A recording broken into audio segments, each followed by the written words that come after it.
Mike Jones Beats.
Somebody already got kicked.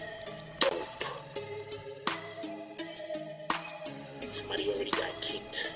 Dope.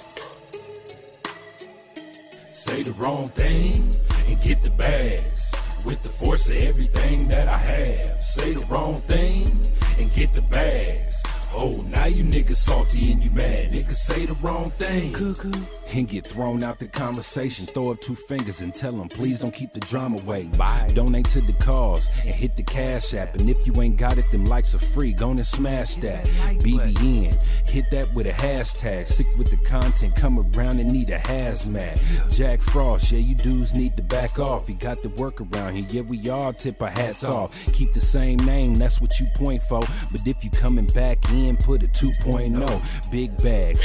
And you asking what they heavy for. Foot and ass be going hella crazy with the petty wars. Good conversation, that's what we be really ready for. Conversation like being on the bottom of a heavy whore. Nah. Why niggas be like that? I unsubscribe and tell them, yo, hey, I'll be right back. Say the wrong thing and get the bags. With the force of everything that I have. Say the wrong thing and get the bags. Oh, now you niggas salty and you mad. Niggas say the wrong thing and get the bags.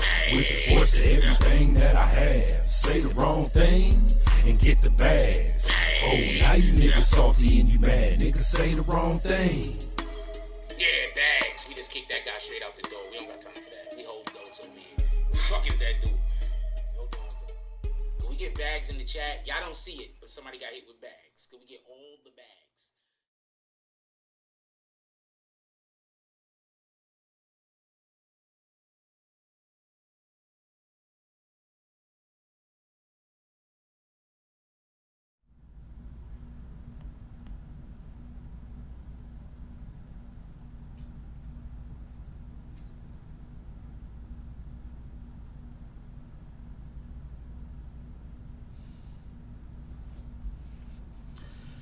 I meant to scratch my nose before we BBN Jack Frost. What's up, party people? How's everybody doing today? I hope everybody's having a beautiful day.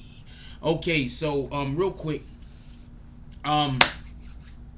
first thing I want to do is say this, and this has nothing to do with the content today, but I found out recently that 1 out of every 3 people don't wipe their ass after they take a shit.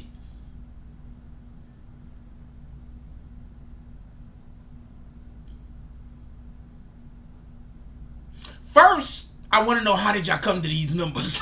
That's one.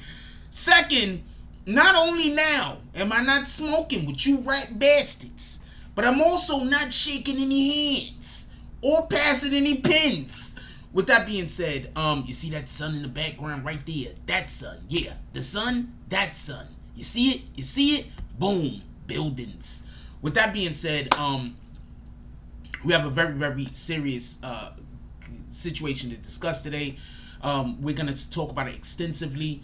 If you're looking for a channel where we're just going to talk about how Casanova two-time is feeling, this is probably not the channel for you. If you're looking for a channel where we're going to be discussing, this is what the paperwork say, and the paperwork say this, and the paperwork say that, pardon me, this is also probably not the channel for you. There's a couple of things that I'm proud about, and one of the main things that I'm proud about revolving around the BBN network is how often I've actually been correct. That's one of the reasons why you constantly have people upset talking about their opinions. A person will say something, I'll say, no, I don't think you're right. They'll get mad at me because they have an opinion, and it'll turn out the thing that I said was right because I'm telling you a fact and not an opinion. You can go back and basically look at all of the court cases that we've covered so far. I have been correct more times than I haven't been, and also we always discuss these things responsibly. So if you want to just have a conversation with how Casanova two-time feel while he's locked up in jail, this is just not going to be the conversation you want to be involved in. We're going to talk about real court matters here. Right now, we're about to discuss real matters of court, for one. And two, we're not talking about paperwork. There's good and bad with talking about paperwork. If you rely too much on paperwork, you take the human element out of it. Once you take the human element out of it, then you leave open for people to not learn from the mistakes. You understand what I'm saying? Most of the errors and problems that we create or that we get involved in our lifetime deal with human element. So we're going to be discussing not just what's going on with Casanova two-time, but also the human element surrounding around it.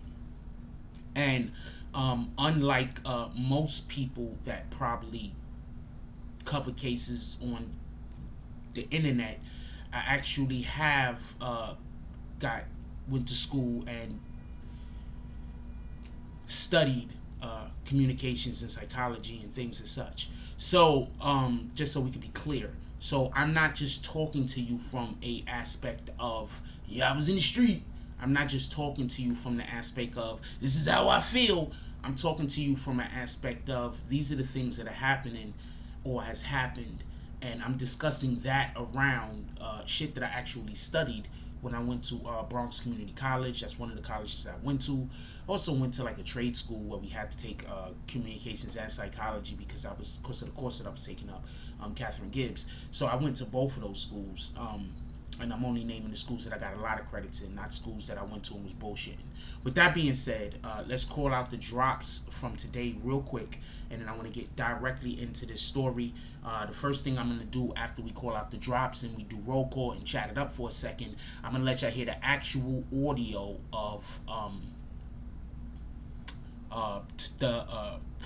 the DA or whoever that was speaking about the case that they have surrounding around Casanova two times. We're going to stop periodically and we're going to discuss different elements of what the information in which they're disclosing.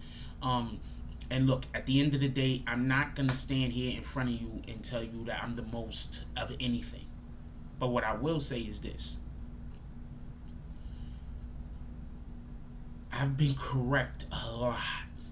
I've given you guys a lot of information that is accurate, especially when these court cases are concerned. A lot of accurate information. Most of these YouTube content creators that talk about these same subjects literally come here to get the information. Shout out to those guys. I'm not bashing. With that being said, also before we start, I want to say something real quick. There was a 1-year-old child that was shot in the head. I want to begin this before we even do roll call or the drops from Morning Coffee. There was a 1-year-old kid that was shot in the head by police, by the way. Basically, I forget what state it happened in, but basically what was happening, they was chasing a assailant apparently, and that person ran to a gas station, jumped in a car. When he jumped in the car, he told the young lady that was in the car to get out. The young lady said she's not getting out, her child is in the back seat. Whatever happened from there, because she had get out, the police then, one of the police officers opened fire on the vehicle, killing the assailant. Now this is the issue that I have, because they're saying they didn't know there was a child in the car, but you knew that young lady was in the car. You knew that young lady was in the car. Now, I want to just reference something real quick, because we're going through a time in America where there are a lot of spotlights being put on marginalized individuals. We have a situation going on where the Asian community has been under attack. The Asian community has been under attack, and that needs to stop. Do not get this confused. I am in no way saying that we should not pay attention to it. I'm in no way saying that we shouldn't, that doesn't need to stop. It needs to stop, period. Black people are under attack, that need to stop. Mexican people are under attack, that need to stop. Right? Just so we could be clear. It needs to stop. Matter of fact, I won't block him. I won't block him. I'll let him comment. I don't know why he did that. I just erased the comment, homie. I didn't block you. Well, I did block you, but I unblocked you. That needs to stop. So, whatever you hear me speaking on these particular matters revolving around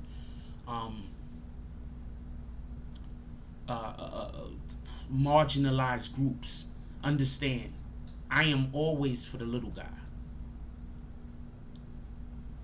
I'm never for big business. Never. Not that I ever want big business to fail, but I don't want the little man to get crushed.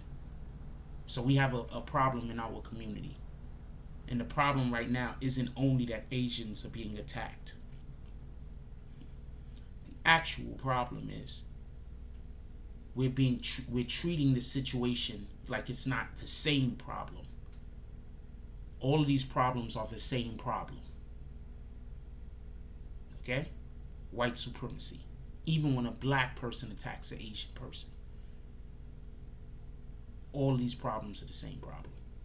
When an Asian person attacks a black person because they're black, that's white supremacy in action. When a black person attacks an Asian person because they're Asian, that's white supremacy in action. White supremacy is basically anything that pushes the agenda that other races are less. So we need to get these people off the street that's attacking the Asians. But we also need to stay focused. Because there is an agenda to get us unfocused and get us away from understanding that what's going on in America isn't just the destruction of what we know, but it's the creation of something that we might not want to happen. Now, with that being said, let's call out the drops from this morning real quick. And then after we call out the drops from this morning, I want to do roll call. And after we do roll call, I want to get into the show. Because we got to discuss this here. This needs to be discussed.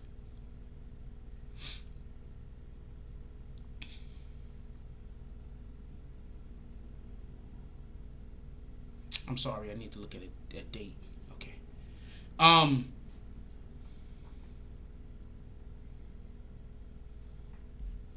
sorry. Just everybody bear with me. We're about to get into this. Because this whole situation revolving around Casanova two-time, it's sad. And I want to have a real discussion about this because I don't want any of our other brothers to accidentally or even purposely fall victim to what's happening to him. And I also am not going to pretend like what's happening to him doesn't also revolve around his own doing. I think often when we care about somebody or when we want somebody to win, we don't pay attention to how they end up in the situation that they're in, and instead we pay more attention to the effects of them being in said situation. I think we need to pay just as much attention, if not more, to why they're in the situation, not just the situation that they're in, if that makes any sense. With that being said, let's get to the show real quick. Who's this? Trinidaddy.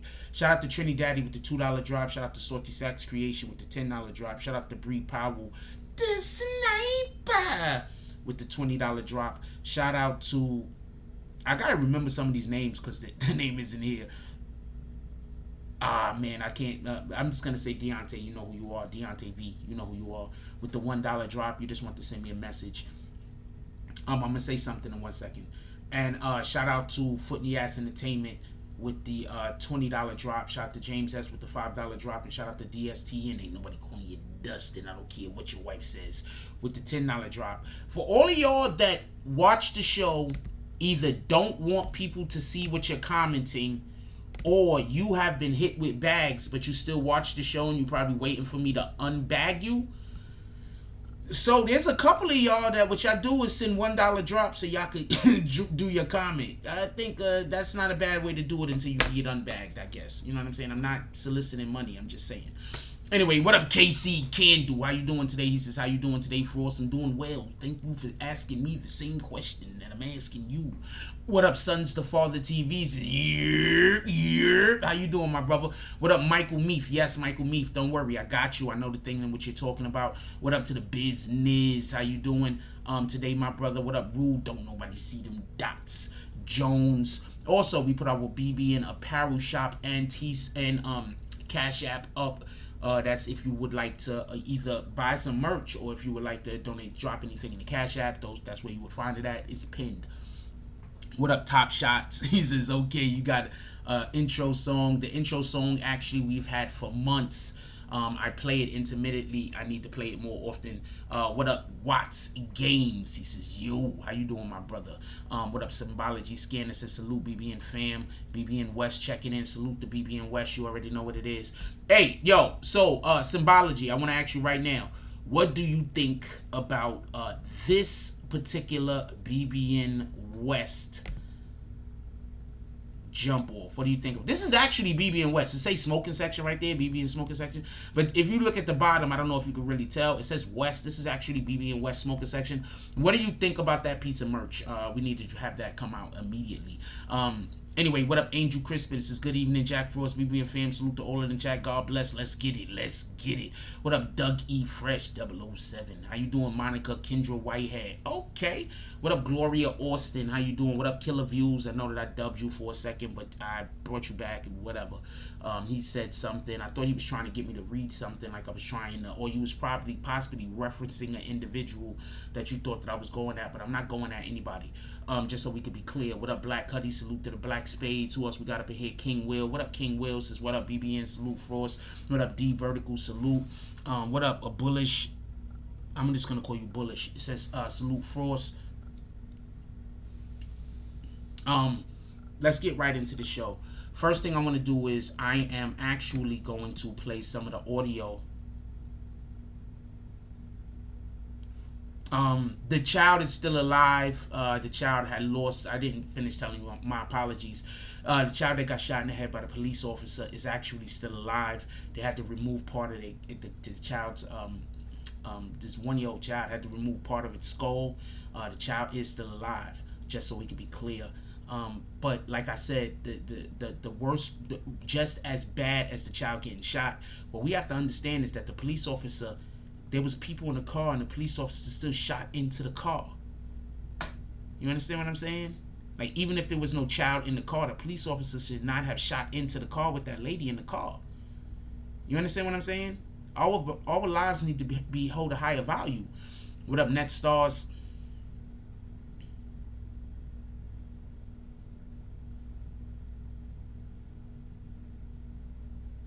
Okay, it's not a bad idea. With that being said, let me go find this real quick. I want to play this for y'all.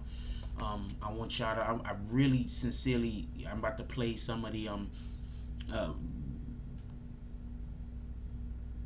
from, we're going to talk about the Nick Cannon aspect of it, right?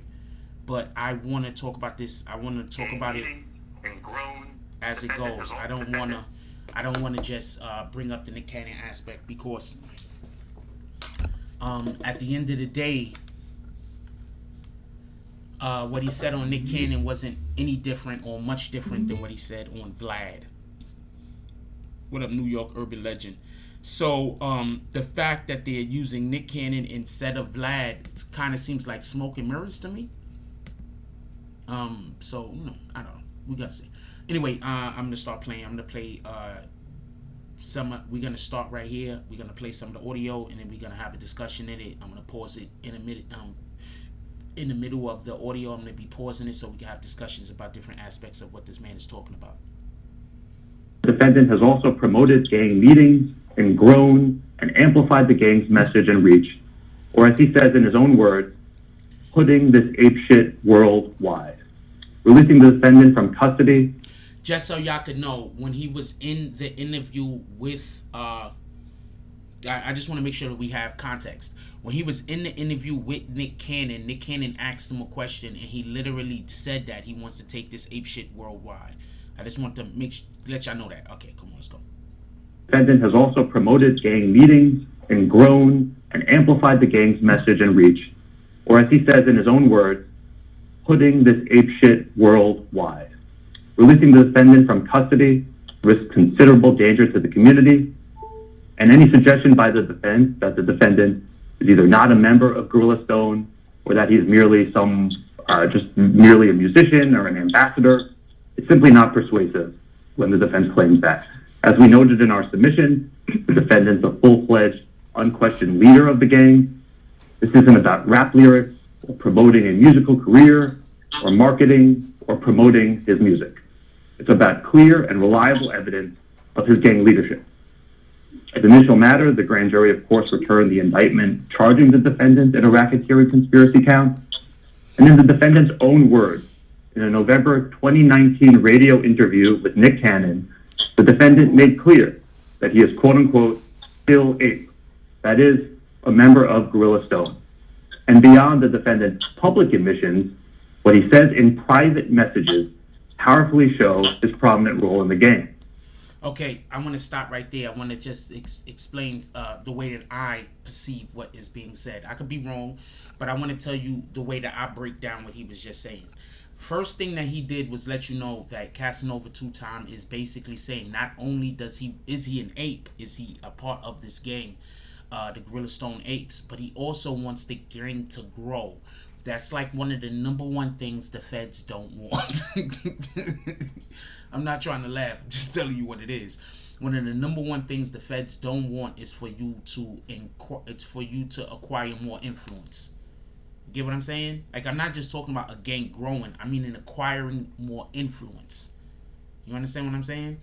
So that's one of the number one things that they do not want. And that just doesn't go for a gang, but that goes for anything that they don't like, okay? You don't have to be a gang. You think they want Black Lives Matter to acquire more influence? You think that they wanted the Black Panthers to acquire more influence? You understand what I'm saying? The number one thing they do not want you to do is acquire more influence if you're something that they perceive themselves to be opposed to. So when Casanova 2-times admitted to being a part of the Gorilla Stone Bloods, and then not only did he admit being a part of the Gorilla Stone Bloods publicly, he also talked about wanting to grow the Gorilla Stone Bloods as a brand, right? That's not the problem. The actual problem is incurred when the private messages that he's sending around there saying is actually encouraging illegal activity and illegal gang activity. So they're saying, okay, you can't say that you're an ambassador for the gang, because there's a ton of people that are ambassadors for the gang, all right, for just gangs in general. They're explaining to you why some people don't go get. Listen. This is why I want to stop this right here. They're explaining to you why some people talk all that gang shit and don't get arrested. Because one, they're figureheads, ambassadors of the gang. They're not actually actively doing gang shit for the gang. You understand what I'm saying? So that's what it sounds to me like he's trying to reinforce with what he's saying. That was at 113. I'm going to rewind it a little to 50. And I'm going to let it play back so y'all can hear it again, at least the end of what he said. So the point in which he's trying to make is publicly Casanova 2 times is saying gang, gang, gang, but you know, not really in gang, but privately he's like gang, gang. You understand what I'm saying? So when they go to court and his lawyers try to say he's just an ambassador for the gang, they're going to say, yeah, but look at these text messages about this. Look at these conversations he had about that we have as evidence proving that he was more than just an ambassador. Looking bad. Hold on. Black Cuddy says, they did that to us, the Black Spades, back in 1973 in New York City. We was too big. Once again, I know what I'm talking about. I wasn't even alive in 1973. But see, I know what the hell I'm talking about. Like, that's why I keep trying to express. I'm not saying I'm better than anybody else, smarter than anybody else, or anything else. I'm just saying I'm different. Copy? Anyway, let's get back to the show. And in the defendant's own words, in a November 2019 radio interview with Nick Cannon, the defendant made clear that he is quote-unquote still ape, that is, a member of Gorilla Stone.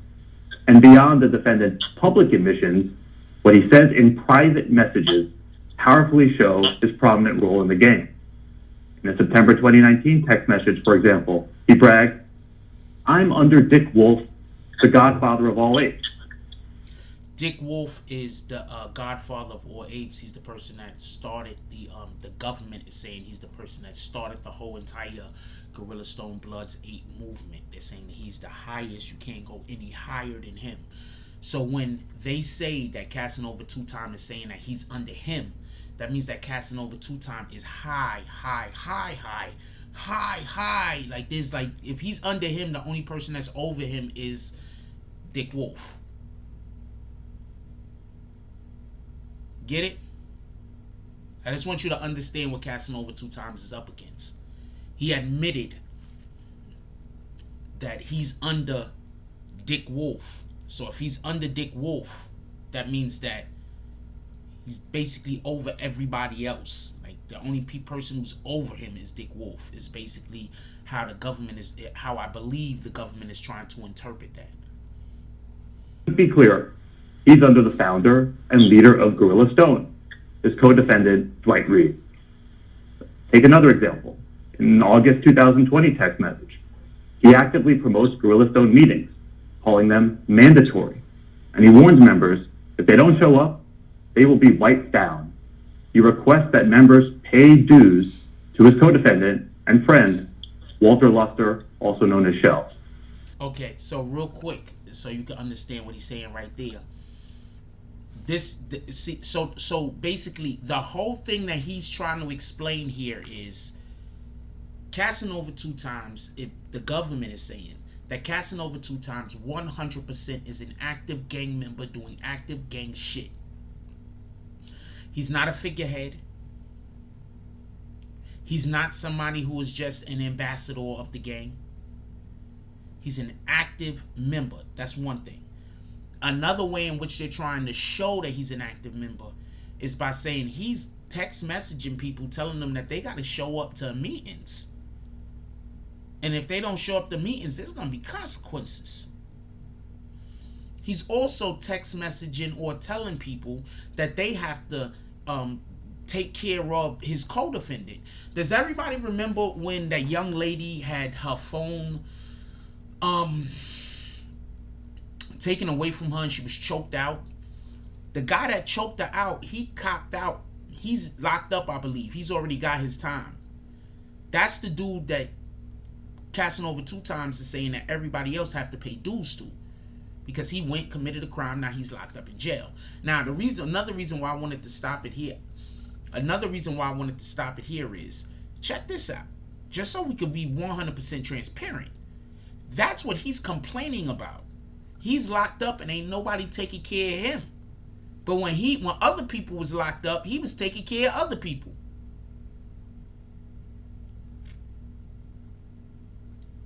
That's what he's complaining about.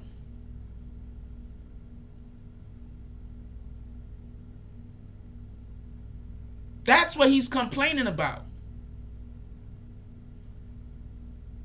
When other people get locked up, I make sure that y'all get taken care of. And you know I'm going to make sure you get taken care of when you get locked up. Now, I'm locked up. Why ain't nobody looking out for me?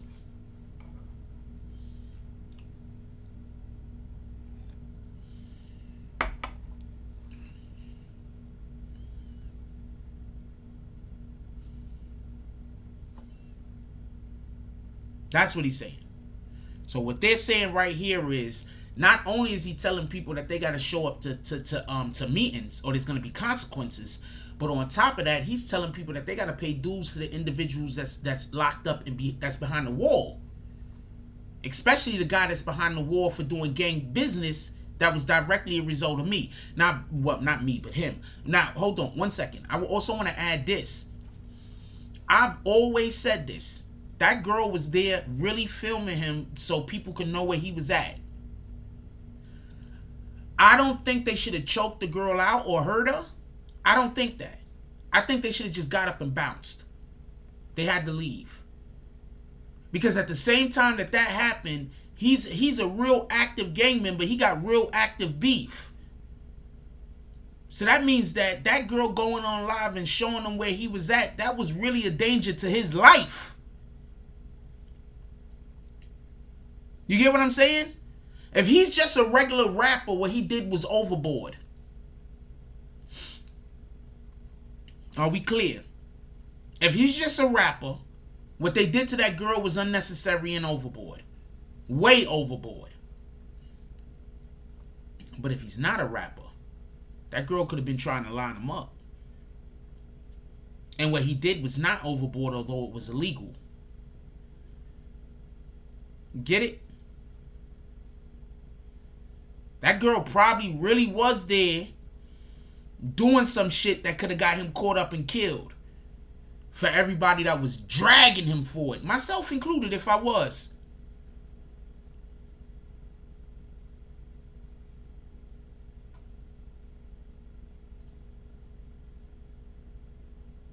Just so we could be clear. For everybody that was dragging him. Myself included if I was dragging him. This right here is proof that he had a reason to feel like his life was in danger when that girl went live on her IG letting people know where his location was. Because if he's an active gang member, actively participating in gang activity, she could have gotten him killed. Or somebody in his entourage killed. Whether she meant to or not. Just so we could be clear. So wherever you at, homegirl, next time if you didn't do this shit on purpose, if you not with the feds, because y'all be surprised at how often you be followed around by some young pretty girls and they feds. Or they work for the feds. You'd be surprised. Trying to get to know y'all or get to know somebody in your entourage, start banging somebody in your entourage so they can find out shit on you. Okay? You'd be surprised at how often that actually happens. A lot of y'all get caught up and get hung up and get all screwed over because your mans is banging some chick that's giving information to the damn police. Tell me where I'm wrong. Anyway, I digress. Let's keep going. I just really wanted to point that out. That he probably should have felt the way. And now we know why he felt that way. Because if he actually was doing gang activity still, his life was in danger when that young lady did that. And let's go. And in another example, in a December 2019 text message, he tells Dwight Reed's wife, the wife of the head honcho, "I ain't playing, sis. I'm putting this ape shit map worldwide. That is, he's serious. He's promoting and growing the reach of the violent gang. Real quick. That's the same thing that he told Nick Cannon.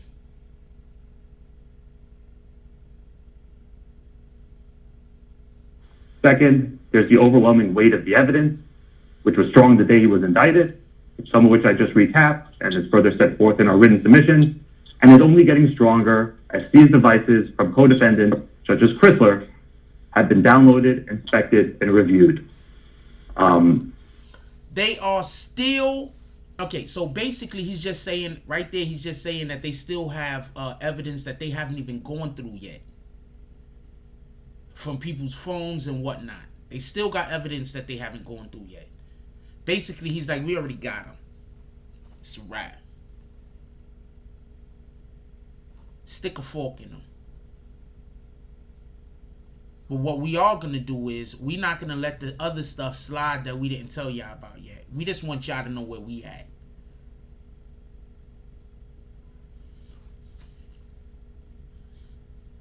The biggest problem, in my opinion, that Casanova 2 Times has right now regarding this situation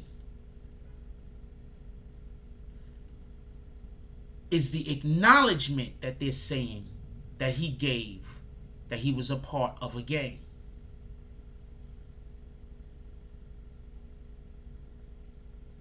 That's the biggest issue. That's the biggest problem. Because once they acknowledge that he's a part of the gang,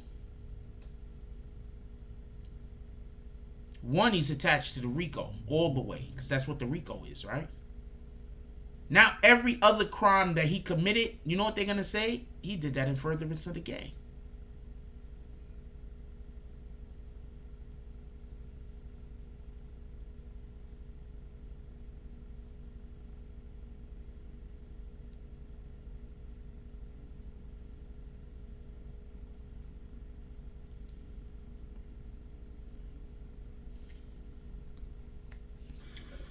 Similarly unpersuasive is the defense suggestion along the lines that the defendant's Instagram is not his real life. I'm going to rewind some of that so we can make sure that we rewind some of that. Let y'all hear this over. Check this. Was indicted, some of which I just recapped and is further set forth in our written submission, and is only getting stronger as these devices from co-defendants such as Chrysler have been downloaded, inspected, and reviewed. Similarly unpersuasive is the defense suggestion along the lines that the defendant's Instagram is not his real life, that his public persona is an embellished work of fiction, that he only pretends to be violent on social media and in public, that this is all some sort of act and giant work of fiction.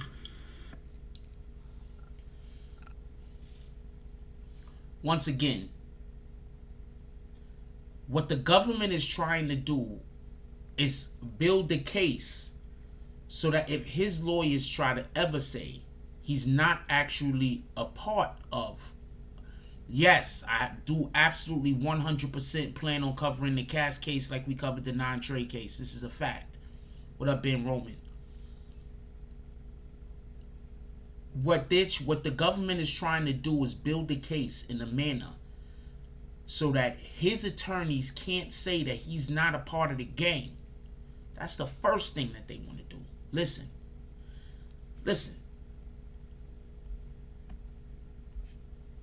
The first thing they want to do is remove his ability to be able to say that he is not a part of a gang. That's the first thing that they want to do. That's every single thing that he's explaining right now.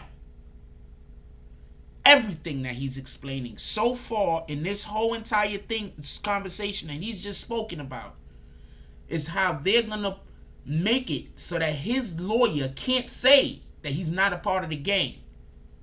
That immediately puts him into the RICO, and that's 20 years to life. I'm going to let you rest on that for a second.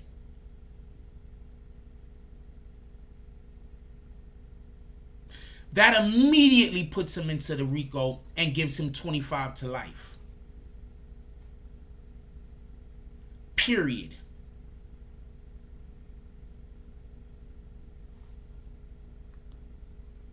As we noted in our submission, the overwhelming, reliable evidence demonstrates that in private communications and on photos on his private iCloud, this defendant is a narcotic supplier and dealer. He possesses an array of weapons, and as Luster told Reed during a recorded prison visit, he even accidentally fired his gun during a poker game in New York City and always had a gun on him. That is, it's not just a bunch of hype. It's not a bunch of puffing and posturing and trying to seem cool on social media, which we know from the violent incident. We also know it's not a bunch of puffing and posturing because when the defendant and his co-defendant don't think anyone is looking or listening, such as in their private meetings, photos, texts, and calls, there is rampant evidence of guns, drugs, and violence essentially involving this defendant.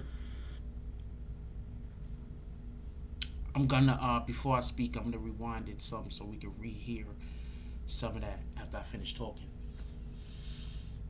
Listen, do y'all remember that there is a charge that he has for possessing a weapon during the commission of illegal gang activity?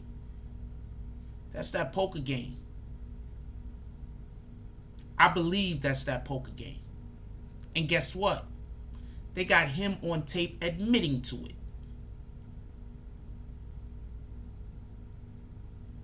I'm going to say that again. I believe it's that poker game that he just spoke about that we're going to replay. He went to visit somebody in jail. I believe that's what's being said. While he was visiting a person in jail, that conversation was being recorded. On that conversation, he spoke about how he had a gun on him because he always has a gun on him. And the gun accidentally went off. Now check this out. So he didn't just admit to having a gun.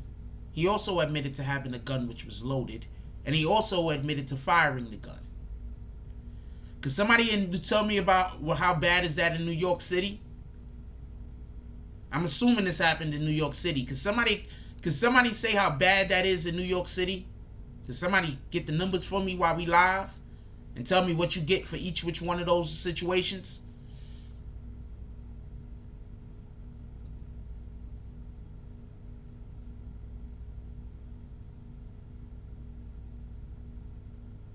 He said he always has a gun on him, just so we could be clear.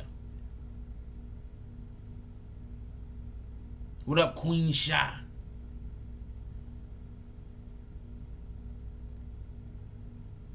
So this is the uphill battle that his team has right now. They got an uphill battle. I want to express something real quick. There's a reason why I cover cases the way that I do. Because we are always supposed to innocent until proven guilty.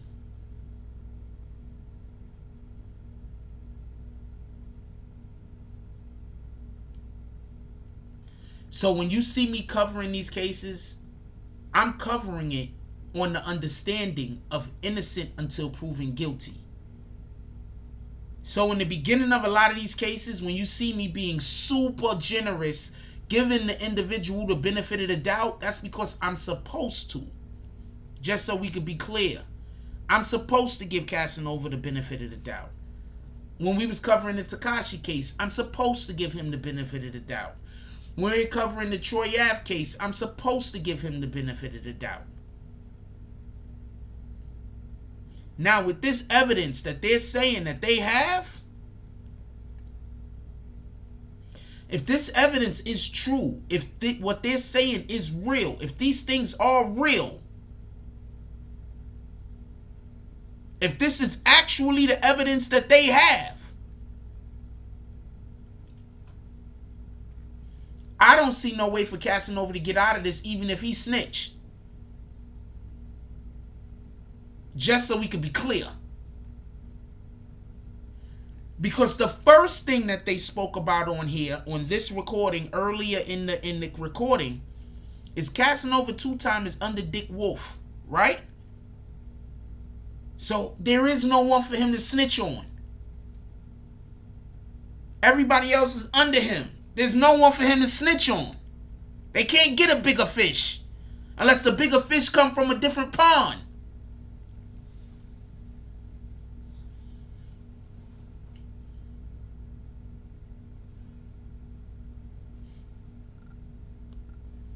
Overwhelming, reliable evidence demonstrates that in private communications and on photos on his private iCloud, this defendant is a narcotic supplier and dealer.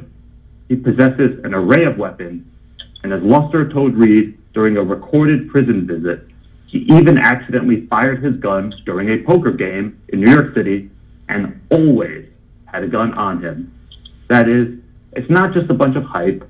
It's not a bunch of puffing and posturing and trying to seem cool on social media, which we know from the violent incident. We also know it's not a bunch of puffing and posturing because when the defendant and his co-defendant don't think anyone is looking or listening, such as in their private meetings, photos, texts, and calls, there is rampant evidence of guns, drugs, and violence essentially involving this defendant. A third statutory factor is, of course, the history and characteristics of the defendant. It's worth noting he's a career offender with a very violent history. A participant has joined the conference. The charged conduct is all the more disturbing given the extensive criminal history and the fact that he engaged in this conduct while on pretrial release for yet another violent felony in New York State. Little need be said about the criminal history. He has 6 criminal convictions, including 3 separate first-degree robbery convictions for 3 gunpoint robberies. What do they call that, real quick? What do they call that? What do they call that when you're constantly getting in trouble? They call you a predicate offender, right? Is that what they call it? A predicate offender? When you're constantly, also they said, did he say 3 violent gunpoint robberies? Is that what they call that, a predicate offender? I'm curious. I'm gonna rewind it a little so y'all can hear what he's saying, but I think that's what they call a predicate offender. I could be wrong though. I think that immediately makes your time go up, by the way. There is rampant evidence of guns, drugs, and violence essentially involving this defendant. A third statutory factor is, of course, the history and characteristics of the defendant. It's worth noting he's a career offender with a very violent history. A participant has joined the conference. The charged conduct is all the more disturbing given the extensive criminal history and the fact that he engaged in this conduct while on pretrial release for yet another violent felony in New York State. Little need be said about the criminal history. He has 6 criminal convictions, including 3 separate first-degree robbery convictions for 3 gunpoint robberies. 2 of these convictions are for forcible theft armed with a deadly weapon, and the third is for the use or the threatened use of a dangerous instrument. 2 of these convictions resulted in concurrent 6-year jail sentences, and the third, a YO offense, resulted in a term of 1 to 3 years imprisonment. And in public interviews describing these prior gunpoint robberies, the defendant has admitted that he oftentimes was the person carrying the gun and threatening innocent store owners, and he wasn't some mere bystander in these incidents. Hold on. I'm going to rewind that again because we're going to listen to that again after I say what I'm about to say. 1, it's predicate felon. Predicate offender, predicate felon. I already know what it is. Sometimes I just ask y'all shit and I know the answer. It's predicate felon. All right, that's what it is. Let's just keep it at fact. They call him a predicate or a predicate offender or a predicate felon. That's what they call it. All right, career criminal could be somebody who is just, I don't know, robbing houses. He's doing violent acts. So hold on, check this out real quick. What up, Vito?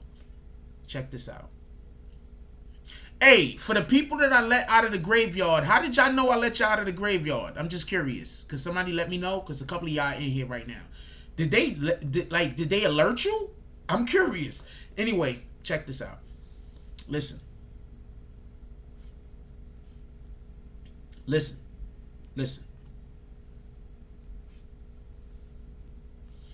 These things that he's saying right now is shit that they got off of his personal accounts that were locked.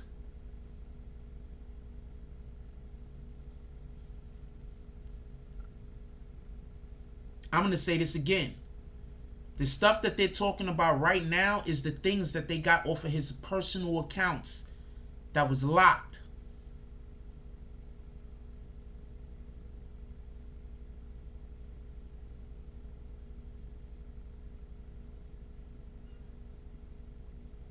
So these aren't even situations where he could say somebody lying on him.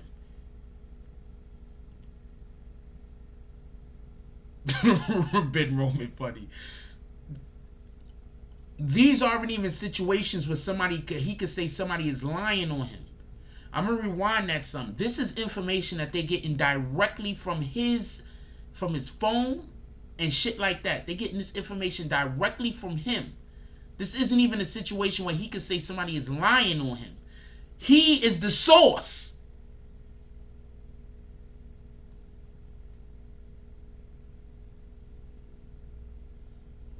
In New York State. Little need be said about the criminal history. He has 6 criminal convictions, including 3 separate first-degree robbery convictions for 3 gunpoint robberies. 2 of these convictions are for forcible theft armed with a deadly weapon, and the 3rd is for the use or the threatened use. Hold on, I think I had to go back a little bit further. But yeah, and then just so we can be clear, they explain to you what kind of person he is, or the business he's been getting into previously. Participant has joined the conference. The charged conduct is all the more disturbing given the extensive criminal history and the fact that he engaged in this conduct while on pretrial release for yet another violent felony in New York. He was already on pretrial release, by the way, for everybody that don't know, for the situation with the girl inside of the store. While his homeboy copped, he didn't cop. He was taking it to trial.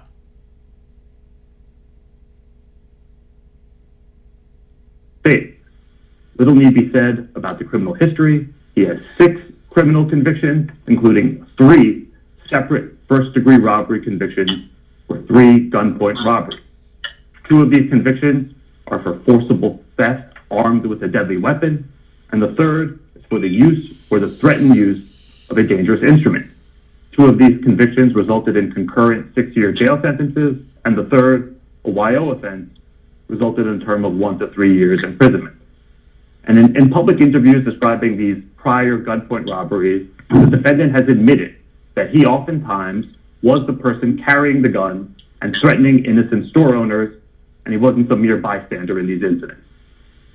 Moreover, there's a pending second-degree robbery charge in New York State. Right. Remember in the beginning of this whole video when we started discussing this, I told y'all one of the things that they wanted to let us know, or let you know, that they're basing their case on is that he is not a he's not a figurehead. He's not a not figurehead. He's not a he's an active gang member. You understand what I'm saying? That's what they're trying to say. They're trying to say he's an active gang member. So when they say he literally right now,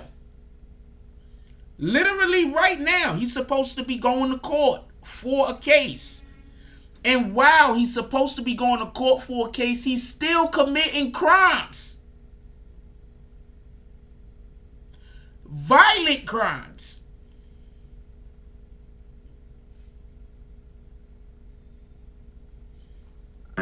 Was the person carrying the gun and threatening innocent store owners, and he wasn't some mere bystander in these incidents. And he's not just the person with the person. He's literally the person with, this is what they're saying. I'm not saying that this is true. I'm saying that this is what they're saying. He's literally the person leading the individuals that's doing the crimes. Do you remember when Tekashi 6ix9ine was outside the building while they did the hold up? He was outside the building. Shotty went inside, right? They was caught on camera, so I'm not snitching on nobody. Shotty went inside and the other people went inside, but Tekashi 6ix9ine was outside. They're saying he, when they were committing these crimes, was basically the ringleader. That lends right to the point that they was trying to make when they were saying that he was right under Dick Wolf. There's nobody for him to snitch on. There's nobody for him to give up. Unless he give up somebody from somewhere else.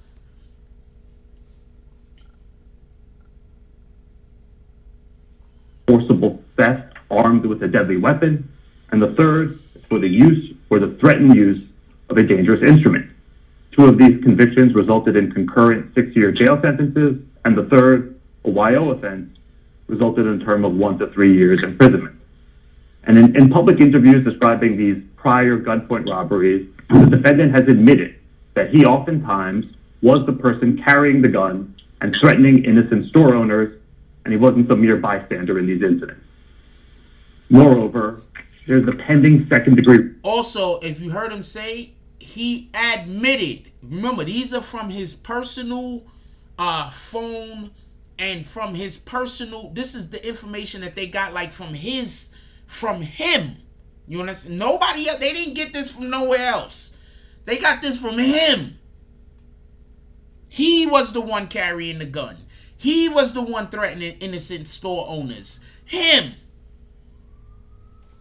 Prior gunpoint robberies, the defendant has admitted that he oftentimes was the person carrying the gun and threatening innocent store owners, and he wasn't some mere bystander in these incidents.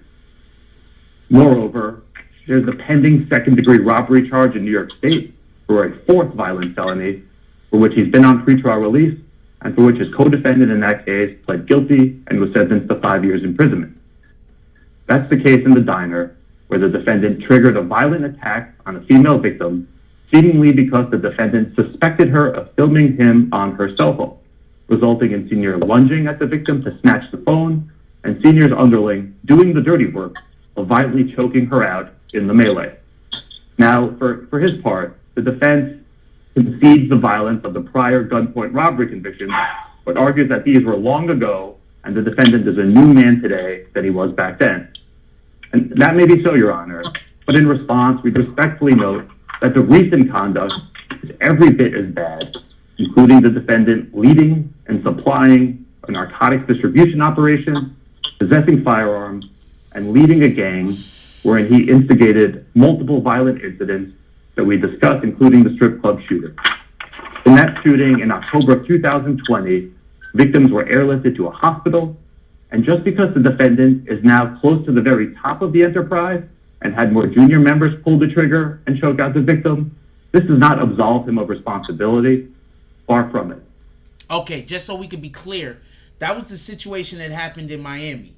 Remember the situation that happened in Miami when the dude was bragging about how he shot somebody because they said something to Cass? Okay, so basically what happened was Casanova was in Miami. He was taking pictures with some people at the strip club. When he was taking the pictures, he was throwing up gang signs. Somebody saw Cass throwing up gang signs and said, yo, those are the wrong signs. Told him that he basically can't throw up the gang signs he was throwing up. When dude said that to Cass, him and Cass said to him, this is what allegedly, Cass said to him, yo, you trying to get killed tonight or you trying to get shot tonight? Something along those lines. Shortly after that, another dude pulls up, shoots homeboy and another guy. Those individuals is airlifted to a hospital. They survived. The dude that actually did the shooting was bragging to another guy, telling them about how he shot some dudes for Casanova. For Casanova. Now, a lot of what the prosecution is busy trying to say is that Casanova is one of the top members of the gang.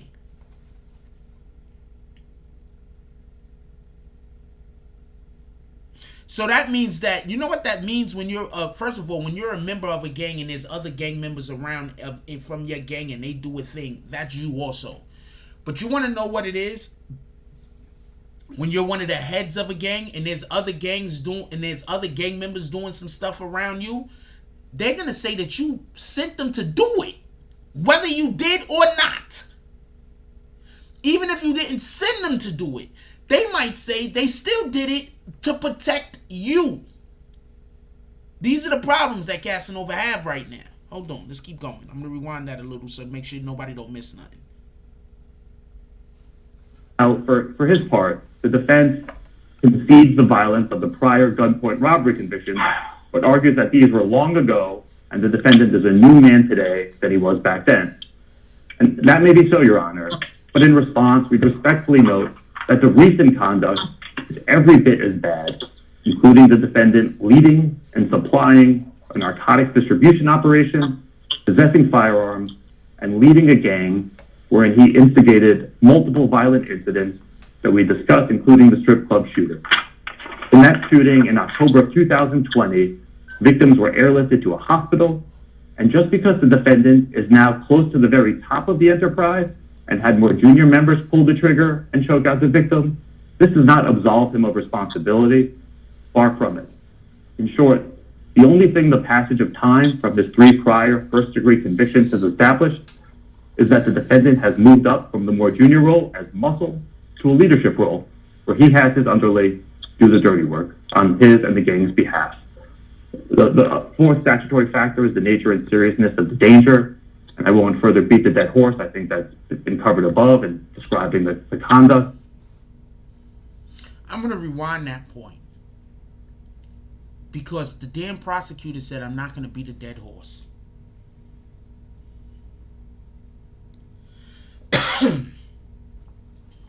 Or gunpoint robbery convictions, but argues that these were long ago and the defendant is a new man today than he was back then. And that may be so, Your Honor, but in response, we respectfully note that the recent conduct is every bit as bad, including the defendant leading and supplying a narcotics distribution operation, possessing firearms, and leading a gang wherein he instigated multiple violent incidents that we discussed, including the strip club shooter.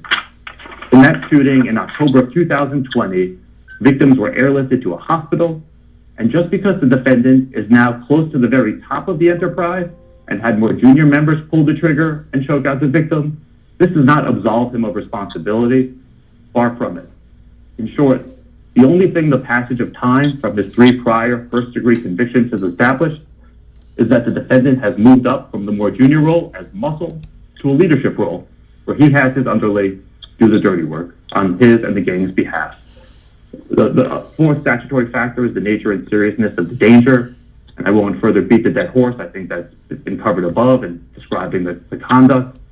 With regards to flight risk, Your Honor, the government doesn't press this ground as hard as the palpable danger argument, but we do. I'm not sure when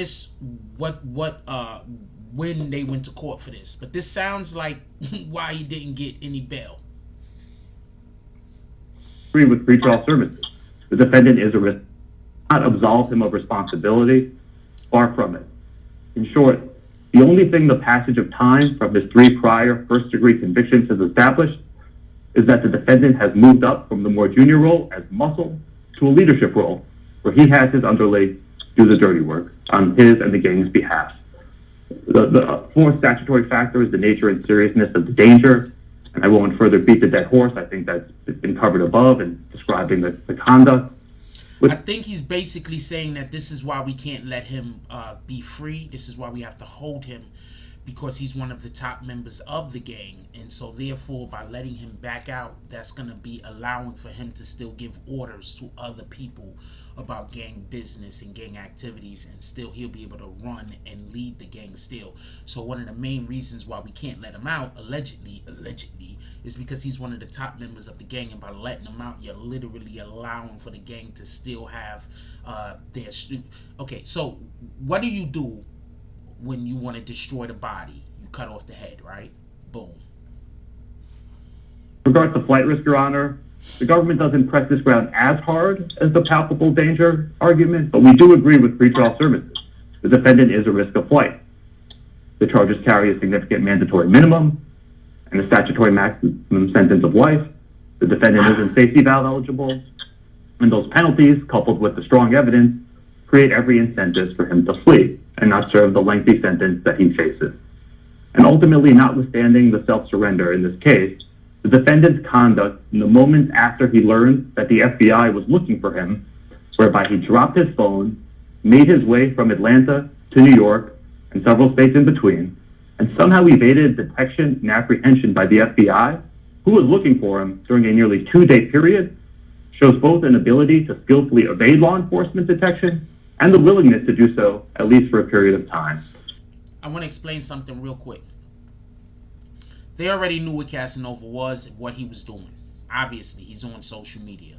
They already knew where he was, what he was doing, everything. Alright? So they had eyes on him. And so then they call him, they call his lawyer, or they put out the arrest warrant for him, and then all of a sudden he drops his phone and he disappears. They might still have known where he was, but that helps their case. Nope, we don't know where he was. Dropped his phone and disappeared. Whole time they probably got eyes on him. Whole time he knows they got eyes on him. But he not sure. So I just want to just let this be known. That's why I think that this is when he was trying to get bail. How they was able to be like, nah, we gotta hold you, homie, because the government is saying he ran from Atlanta to New York, and we didn't know what he was doing. See, this is what y'all supposed to do. You know you're gonna turn yourself in. You coordinate with your attorney. He didn't coordinate with his attorney. He didn't have his attorney coordinate with the government. That's what these guys do. All of these guys. The damn girl just did that shit. The girl from the Uber. She just did the same thing. A warrant went out for her arrest.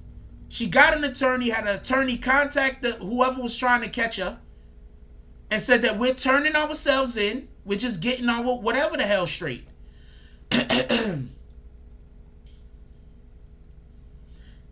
It seems like the government is saying that he did not do that. That also seems like the government was in Atlanta or Georgia, wherever the hell he was, trying to snatch him up. They're saying he ran from them, just so we could be clear.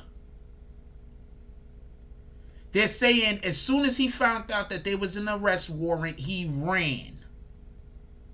That's what they're saying. In short, Your Honors, it's from Atlanta to New York and several states in between.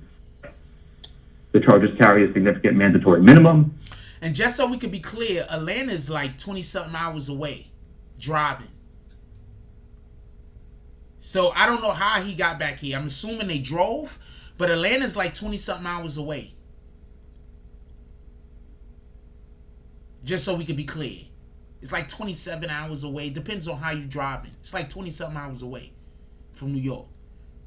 Just so we could be clear for everybody that's never driven like that. It's about 20-something hours away.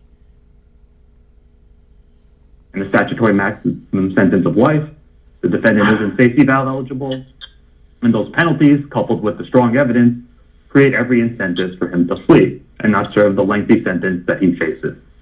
And ultimately, notwithstanding the self-surrender in this case, the defendant's conduct in the moments after he learned that the FBI was looking for him, whereby he dropped his phone, made his way from Atlanta to New York and several states in between, and somehow evaded detection and apprehension by...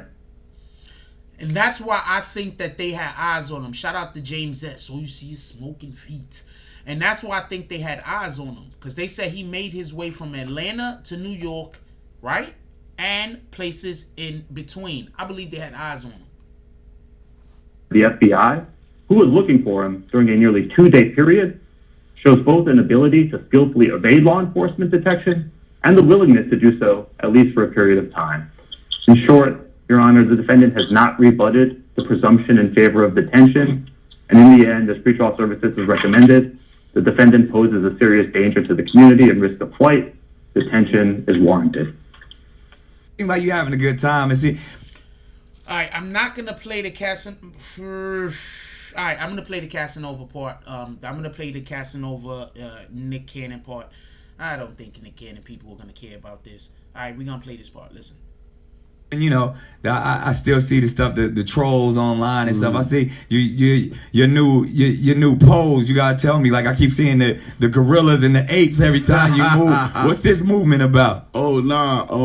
I want to explain to you something real quick before we go any further. Before y'all get mad at Nick, and this is why I try to explain. I know what Vlad is doing. All right, I understand what Vlad is doing. Nick is not doing what Vlad is doing. Just so we could be there, just so we could be clear, Casanova was there to promote the Gorilla Stone Bloods. That was a different story, Mary. That has nothing to do with this particular situation. That was something totally different. That don't got nothing to do with this. Casanova 2 times was there to promote the Gorilla Stone Bloods. Casanova 2 times was there to promote the Gorilla Stone Bloods on Nick Cannon show. Just so we could be clear. Your new pose, you gotta tell me. Like I keep seeing the gorillas and the apes every time you move. What's this movement about? Oh nah, you know, regular blood shit. You know what I'm saying? So you ain't leave that alone. Nah, I ain't leaving my apes alone, man. Yeah. I just separated myself. That's right. it. But you know, that's who I am. That's what kept me how I kept, you know, in jail, and right. That's what before jail, that was me. So I ain't gonna just get rich and switch. Yeah. They over there, I'm over here, but I'm still ape though. You still an ape, and that's the thing. I mean, I want to reference something real quick because somebody in the chat just said it, so I just want to be clear on this. No, you're good, Mary. What happened was there were a lot of people that was trying to say that those 2 cases were connected. At first, because there were so many other people saying that the 2 cases were connected, I also thought the 2 cases were connected. So I might even have an erroneous video out there, which I then made a video afterwards explaining that there was a mistake being made. So no, you good, Mary. Don't worry about it. There was a ton of YouTube content creators I made 1 video about the damn thing, maybe 2. There's people that made 10, 15 videos about something that wasn't the truth. So with that being said, don't worry about it. You good. There's people that do this for a living that got confused and got mixed up because people be real quick. When you're a YouTube content creator, people just try to jump on stuff because people want to be first to it. So y'all got a part of me when I let other people put out stories first, and I'm not one of the first people that's trying to jump on it. You understand what I'm saying? You got a part of me because I already a lot of these stories that are coming out, and there's stories out right now that are just not the truth. All right, there's stories that are out right now, and you got 5, 6, 7 YouTube channels talking about the damn stories, and they're getting 1 million people watching these videos, and they're wrong. But that's a whole nother story. I've been wrong before also. We all are wrong sometimes. Okay?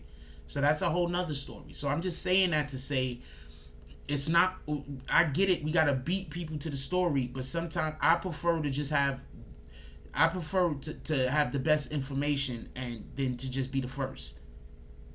You understand what I'm saying? I prefer to be more accurate. That's just me. Have I ever made a mistake? And absolutely, we all make mistakes. Copy? I prefer to be accurate. And also, I wanna say thank you to the people who usually come in here and troll for not pulling up today. I'm pretty sure you guys is just back there listening. Thank you for not trying to ruin my show. I appreciate you guys. I'm talking to the douchebag trolls. Thank you for not being a douchebag today, to let your douchebaggery go to sleep for the night. Shout out to Roadrunner, says, thank you for unblocking. Appreciate you, my brother. Just, that's for everybody that got unblocked, just let's start on a good foot. That's all I gotta say. Can we just start on a good foot and try our best to keep it there? I'm gonna try my best to keep it there. Y'all try y'all best to keep it there. Is that fair? I hope that's fair. What up, DZ? Also, what up, DSTN? I saw you comment earlier. Nobody calling you Dustin. I don't care what your wife says. I'm gonna read a couple of comments. I want to interact with y'all. Wait, let's do this first. Let's finish up with the Nick Cannon. No, I want to interact with y'all a little, and then I'm gonna play the whole Nick Cannon part. Is that cool?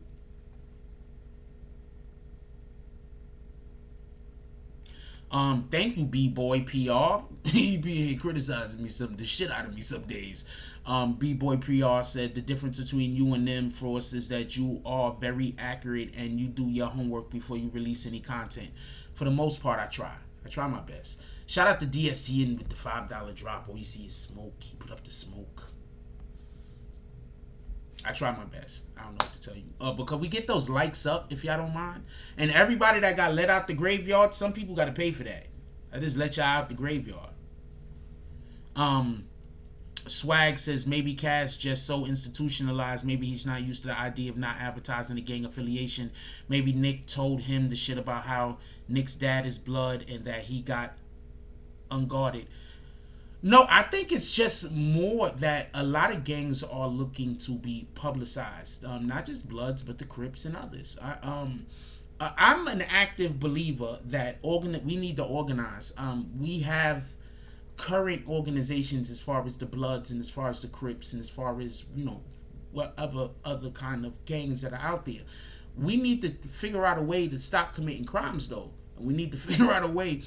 Because if you really pay attention and understand, imagine if all Bloods decided to only spend their money with people who were affiliated with Bloods, right? I mean, and we don't watch your media, or they don't watch your media. They don't buy your clothes. They don't listen to your music. Well, let's leave music out of it. But do you understand how different the world would be? Imagine if all Crips decided, you know what, we're not going to go to that restaurant. We're not going to spend our own money at that bank.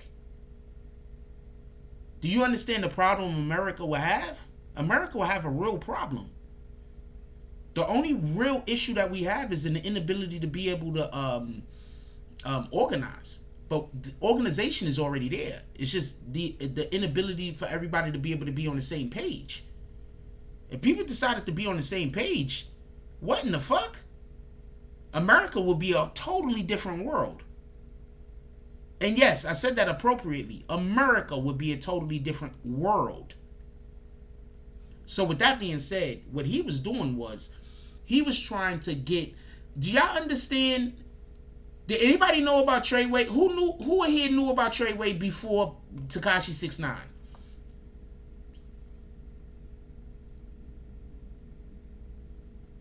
Who knew about Treyway before Tekashi 6ix9ine?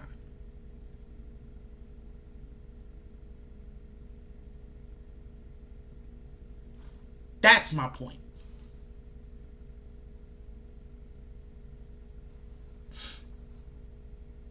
You know, you could buy OTF clothes. Only the family. You could buy OTF clothes. Think about that for a minute. You could go buy merch. OTF. No, I'm not saying black people are gangbangers. I actually didn't say anything about black or white. Please don't try to come in here race baiting. That's all I got to say.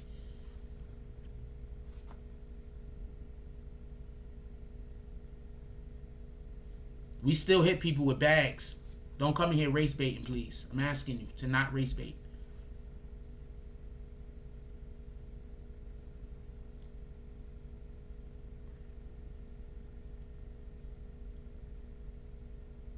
The point is, you might have known, but you know how many people didn't know about non-Trey?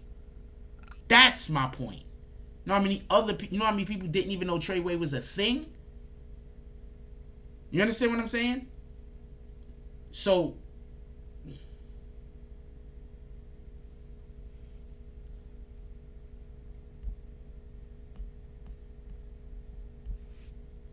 know how many people didn't even know Treyway was a thing? And I guarantee you, if I have to kick you, don't look for me to let you out of the graveyard anytime soon. There's been people that have been waiting 2-3 years to get out of the damn graveyard. Just so we can be clear.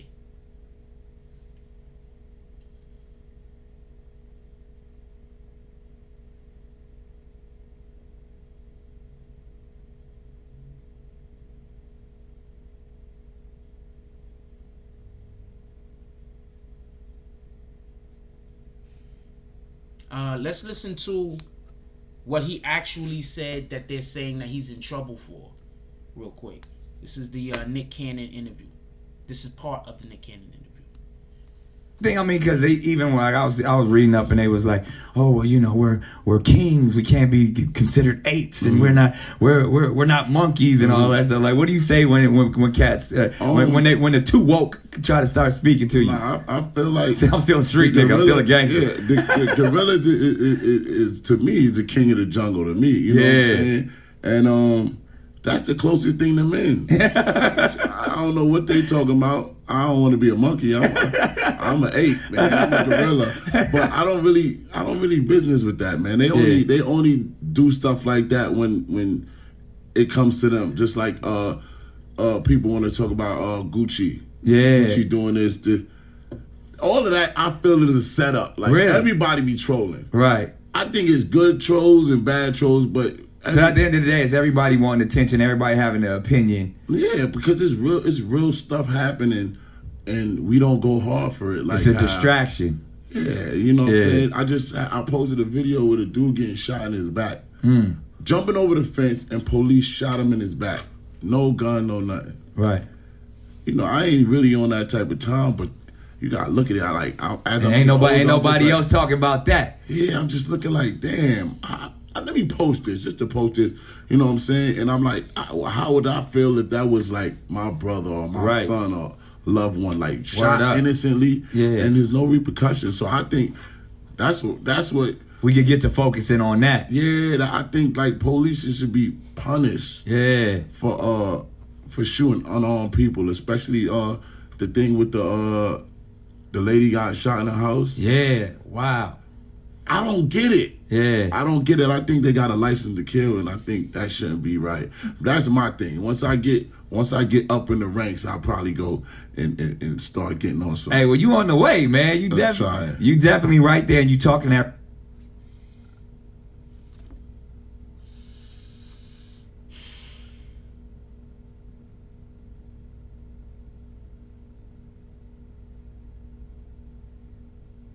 Vixen here?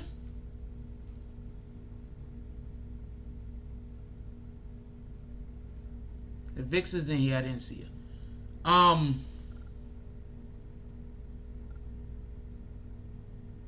He said a couple of things that was problematic for him. One is he let it be known, or he at least gave the illusion that if he had more influence, he would use his influence to then go against the police.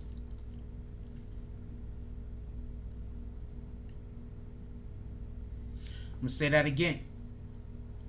He alluded to, or he let it be known, that once he acquires more influence, he's going to use that influence to go against the police.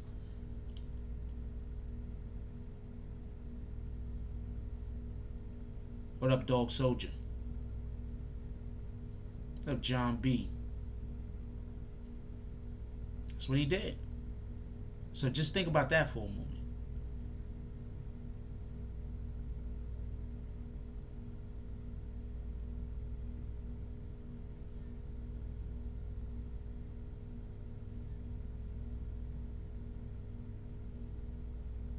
Think about that for a moment.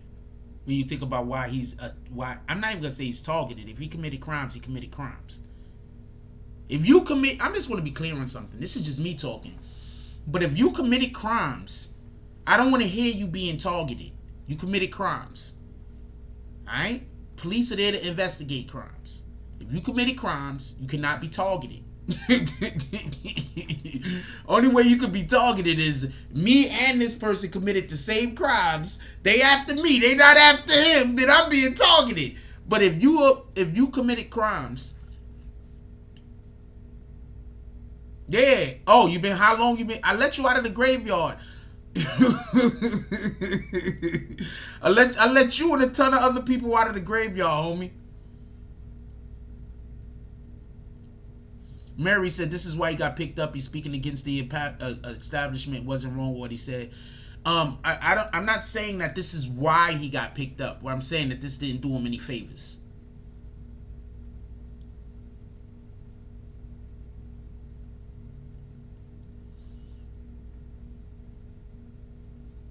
Just so we can be clear.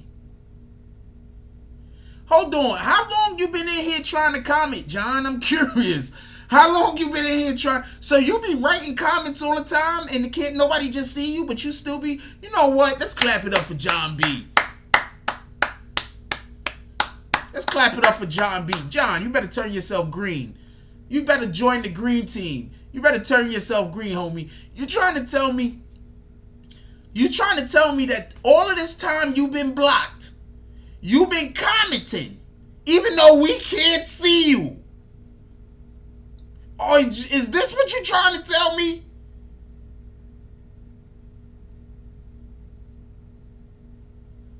I'm curious. Let me get back to the show. But let's clap it up. Can we get some clapping emojis for John? John, you better turn your ass green. You better join the green team and become a damn member. What in the hell? Also, for everybody that don't know, there's about to be a YouTube is doing this thing where they're gonna allow for people to become members at a discounted rate. You're just gonna have to pay for like 3 months in advance, but you're gonna be a member at a discounted. He said yes. Oh man, I love this.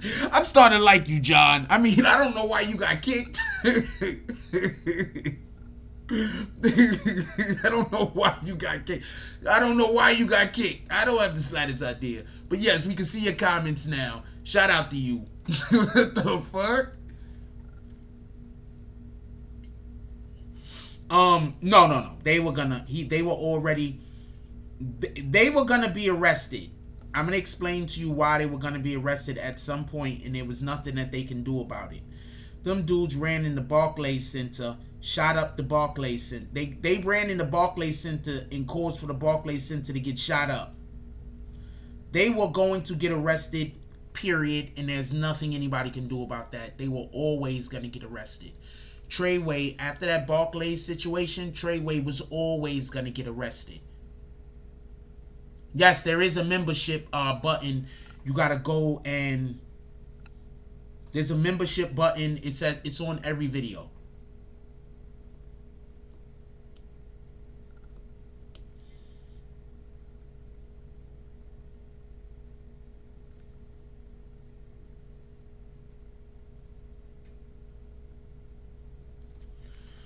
Ah, damn.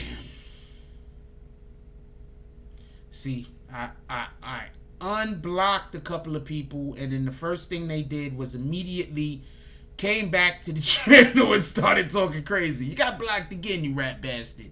Shout out to Dancehall Tours with the $6.99 drop. He says checking in to see where we at today. 62K subs and 109K blocked. Dancehall Tours is funny as shit.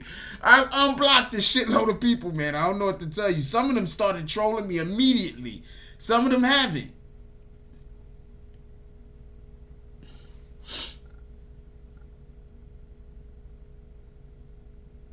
Look, see Kevin Smith immediately. Some of them just try to troll at me and me. I don't even know why. I don't even have the slightest idea why they so mad at me. I don't know. Don't kick them. Don't kick them. Let them talk crazy. Don't kick them. Let them talk crazy. Don't kick them. What the fuck?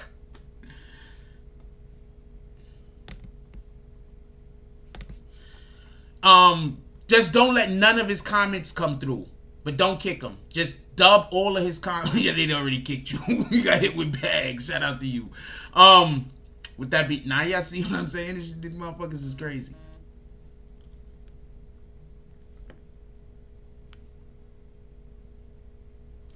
Shout out to John B. I was trying to put the thing up, John B. Shout out to John B with the $50 drop. He said, thanks. Appreciate you, my brother. And shout out to Crystal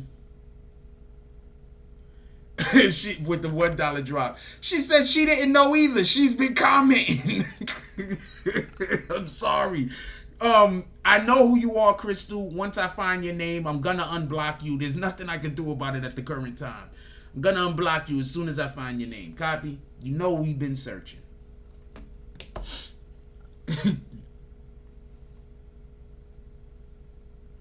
No, you're doing a great job, Swag. I appreciate you. I appreciate you. Everything you're doing is actually You're extremely beneficial to the conversation in which we having. I appreciate you.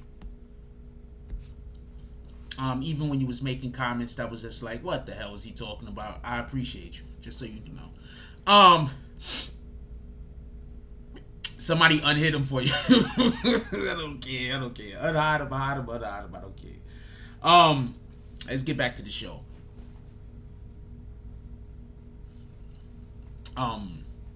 We still gonna release more people from the graveyard, by the way. Mary says, Cass is in his super confidence, so he wasn't smart to talk like that anyway. This is what you have to understand, right? I'm gonna explain something.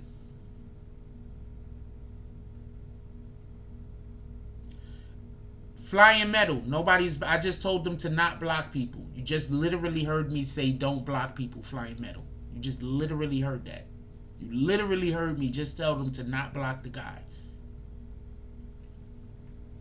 And now the admins are fighting because some people are blocking him and some people are unblocking him. So this ain't got shit to do with me. With all due respect, let's get back to the conversation. Alright, so do y'all remember when we was talking about this Cass situation before? I'm laughing at my admins. I'm sorry, I'm laughing at the admins because some people are blocking the dude and other people are unblocking him. Y'all just can't see it. And I just think that this shit is funny. I don't know what to tell you. Anyway, I'm sorry. Hold on, let's get back to the conversation.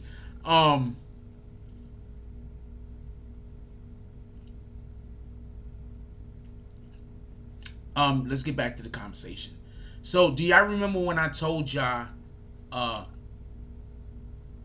there's a good chance that Cass can't snitch because they don't want nothing from him? Does anybody remember when I told y'all that? Does anybody remember when I told y'all there's a good chance that Cass cannot snitch because they don't want nothing from him? There's nothing that he can give them that they don't already have. Do anybody remember that? Does anybody remember that? I'm literally asking you guys a question. I know I gotta wait a minute for you to be able to actually respond, so we're gonna wait a minute. But do anybody remember that? His body is mangled. Do anybody remember when I told y'all the government probably don't even want nothing from Cass? He probably can't even snitch at this point. And this sniper. That's literally what this guy just said.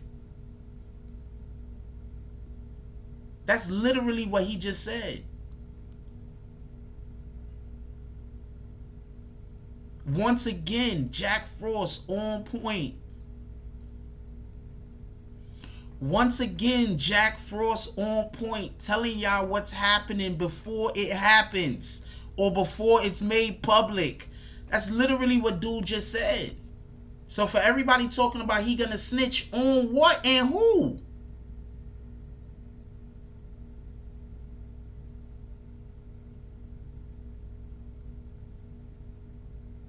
On what and who? Who's he snitching on? Ben Roman says, anytime I hear some ish, I hop on the BBN. Force accuracy is crazy. Man, respect. Appreciate you. But they literally just said. They literally just let us know that they don't need Casanova. They have everything. They don't need him to snitch. They have all of the information from him. They don't need him to snitch. They don't need him to turn. They don't need him to help them no more. He's already helped them by accident.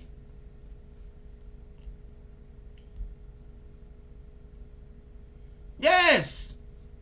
They already got Dick Wolf. He's locked up. They don't need... Who is he snitching on? Who's over these? Who's over Dick Wolf and Casanova? And 9 times out of 10, listen. Casanova's high, right? So he's been talking to everybody, right? So that means that they basically got almost everybody else already. So that means the apes is in trouble. If you an ape, you in trouble. I told y'all, right? Thank you, Net Stars. I've been told y'all. I said, yo, look, the only chance he had was to snitch as soon as they caught him. He didn't. I told y'all. That's why everybody keeps saying he's gonna snitch. I'm like, how?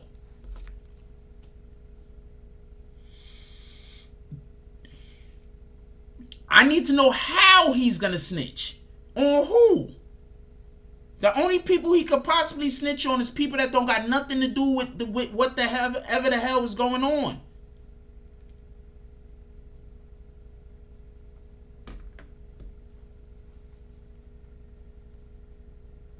Who else is he snitching on? I told y'all. I'm sorry. I know people get upset when y'all be like, yo, Jack is always talking about he told us. But I told you. What the fuck?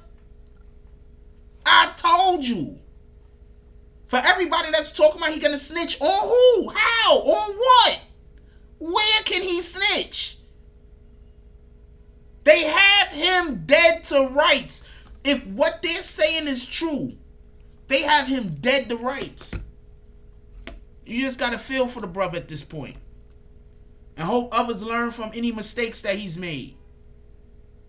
But 9 times out of 10, if you watching other channels, you're not gonna even hear the mistakes that he made.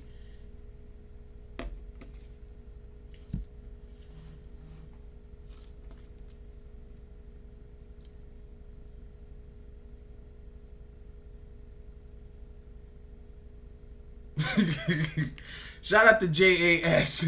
He said they coming after the next. They coming after the saloon. They might. Shout out to JAS. The feds have everything, homie. Meezy, for you that don't know, the feds have everything. Did you hear? You probably wasn't here in the beginning, so you don't know.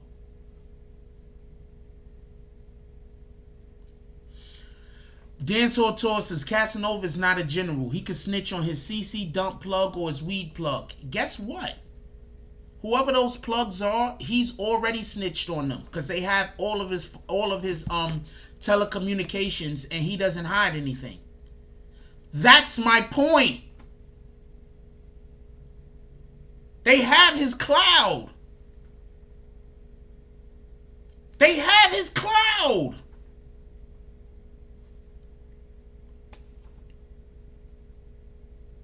Even if they wanted information from him, pardon me, even if they wanted information that he had, they don't need him to have that information. Do you? That's what I'm saying. If I'm not clear, maybe I'm not clear. That's what I'm saying. Even if there was information that he had that they wanted, they don't need him to get that information.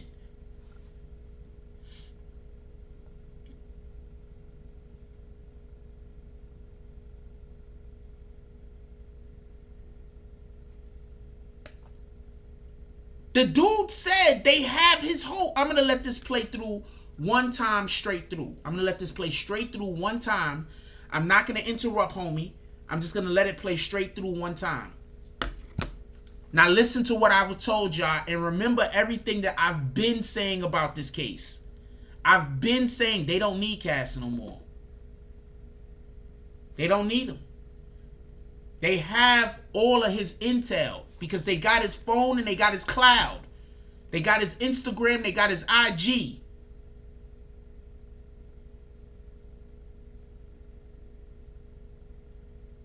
Swag says Frost is always in tune and sees information differently than most cats. These is facts. Mary, he must not be talking because you're not hearing anything else on his story. They don't need him to talk.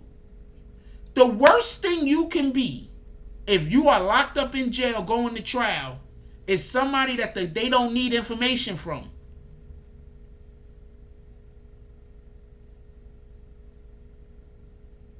That's the worst thing you can be. A person they do not need information from.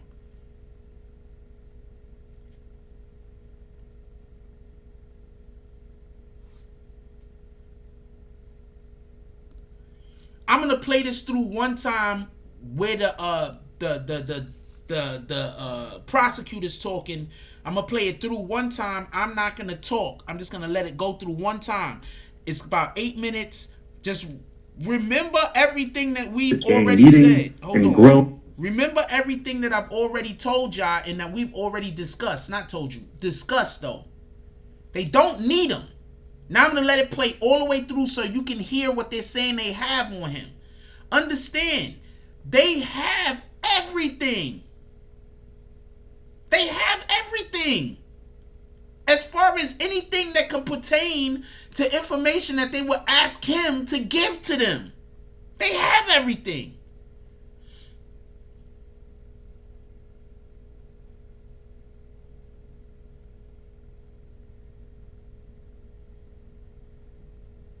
I'm 100% sure that Cass knew that the feds was on him. And I don't even want to tell you how I know. But I 100% know that Cass knew that the feds was on him. 100%. 100%. What up, Sharice? Chilling. Now I'm going to play this through one time. I'm not going to interrupt. I'm going to let you dudes listen. You ladies and you gentlemen. I'm going to let you listen.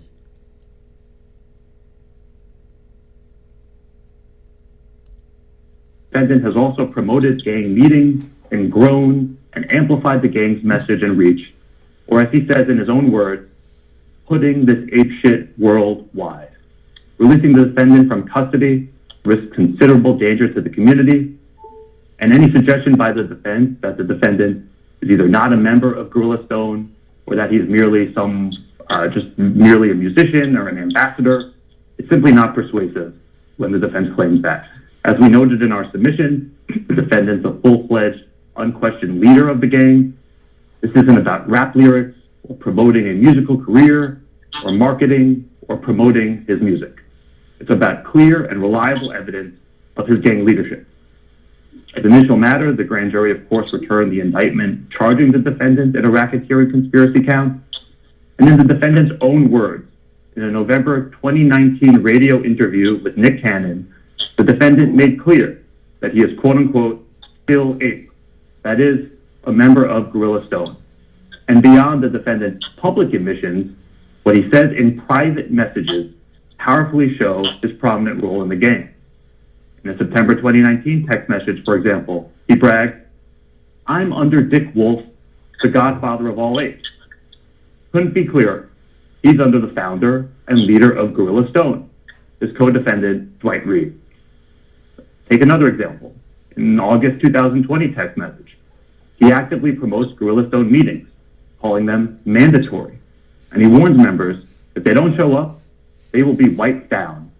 He requests that members pay dues to his co-defendant and friend, Walter Luster, also known as Shells. And in another example, in a December 2019 text message, he tells Dwight Reed's wife, the wife of the head honcho, "I ain't playing, sis. I'm putting this ape shit map worldwide." That is, he's serious. He's promoting and growing the reach of the violent gang. Second, there's the overwhelming weight of the evidence, which was strong the day he was indicted, some of which I just recapped and is further set forth in our written submissions, and is only getting stronger as these devices from co-defendants such as Chrysler have been downloaded, inspected, and reviewed. Similarly unpersuasive is the defense suggestion along the lines that the defendant's Instagram is not his real life, that his public persona is an embellished work of fiction, that he only pretends to be violent on social media and in public, that this is all some sort of act and giant work of fiction.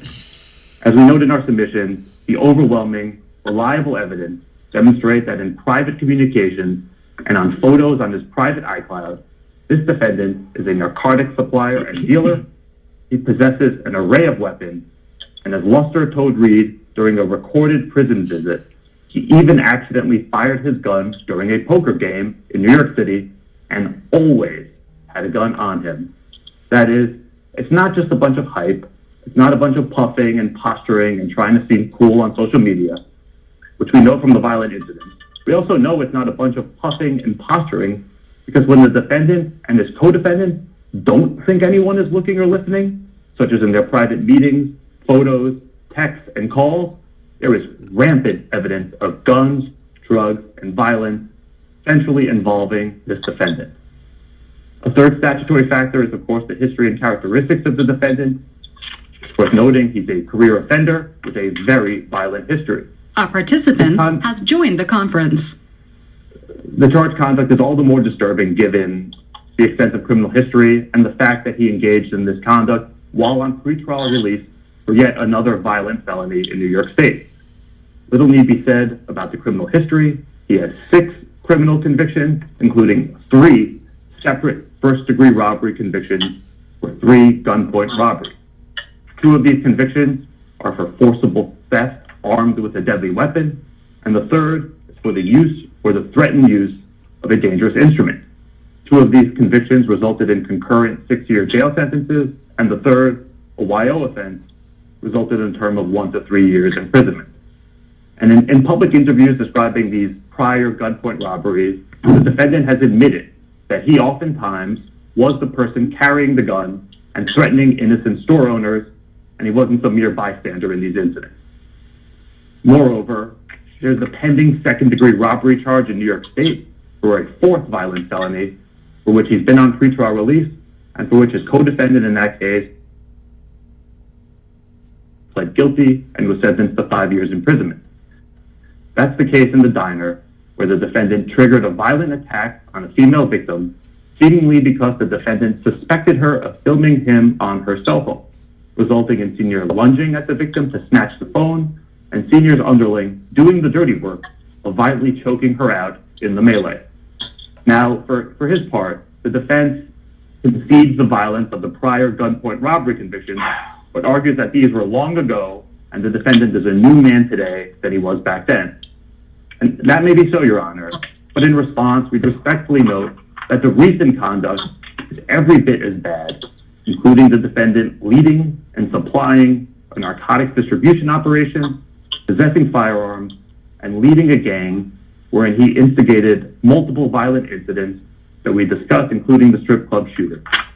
In that shooting in October of 2020, victims were airlifted to a hospital, and just because the defendant is now close to the very top of the enterprise and had more junior members pull the trigger and choke out the victim, this does not absolve him of responsibility. Far from it. In short, the only thing the passage of time from his 3 prior first-degree convictions has established is that the defendant has moved up from the more junior role as muscle to a leadership role, where he has his underling do the dirty work on his and the gang's behalf. The 4th statutory factor is the nature and seriousness of the danger, and I won't further beat the dead horse. I think that's been covered above in describing the conduct. With regards to flight risk, Your Honor, the government doesn't press this ground as hard as the palpable danger argument, but we do agree with pretrial services. The defendant is a risk of flight. The charges carry a significant mandatory minimum and a statutory maximum sentence of life. The defendant isn't safety valve eligible, and those penalties, coupled with the strong evidence, create every incentive for him to flee and not serve the lengthy sentence that he faces. And ultimately, notwithstanding the self-surrender in this case, the defendant's conduct in the moments after he learned that the FBI was looking for him, whereby he dropped his phone, made his way from Atlanta to New York and several states in between, and somehow evaded detection and apprehension by the FBI, who was looking for him during a nearly 2-day period, shows both an ability to skillfully evade law enforcement detection and the willingness to do so, at least for a period of time. In short, Your Honor, the defendant has not rebutted the presumption in favor of detention, and in the end, as pretrial services has recommended, the defendant poses a serious danger to the community and risk of flight. Detention is warranted. Seems like you having a good time, and see, but even, you know, I want to explain something.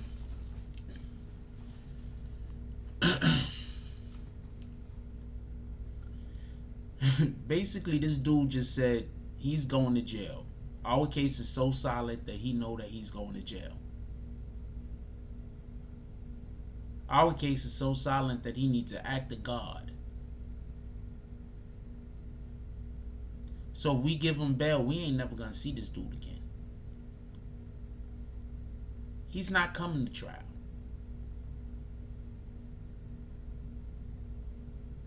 He's not coming to trial. If we give him bail, he's not coming to trial. That's it. He gonna be in the win. That's what dude is saying. Also want to add something. Pay attention.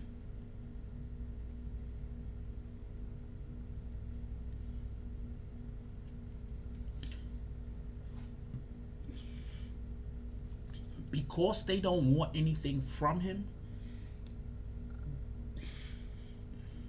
and he has nothing that he can actually give to them, they're going to hit him with all of the bags. Do y'all remember? Shout out to DZ with the 510 Oakland drop. Nickel and dime. The 510 Oakland drop.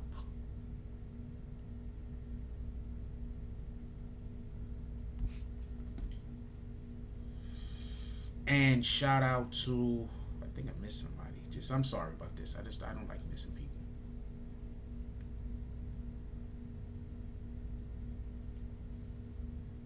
They about to hit him with every bag, yo.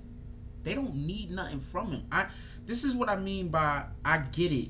Sometimes people just show up and they just want to just, I don't know, people just on whatever the hell you want. I don't know. Shout out to you.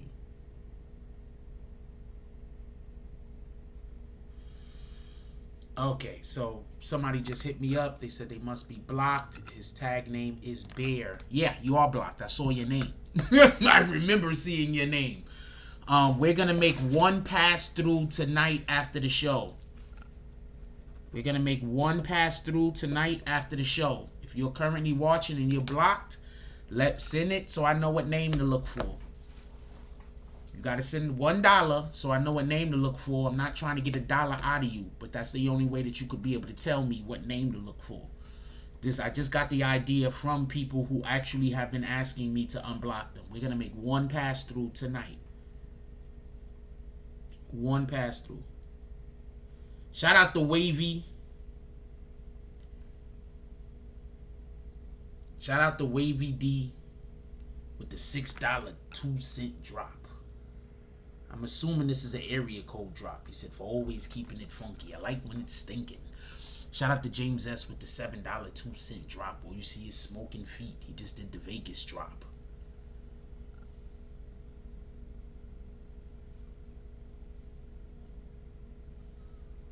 Guys is doing area code drops tonight because DZ set off the area code drop.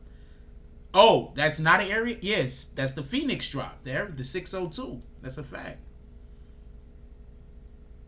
Cass definitely needs everybody praying for him right now. If you care about that brother, you better send all the prayers up to the Most High for him. These are facts. I'm not even playing with you.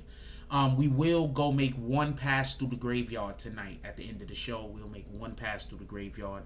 Just one.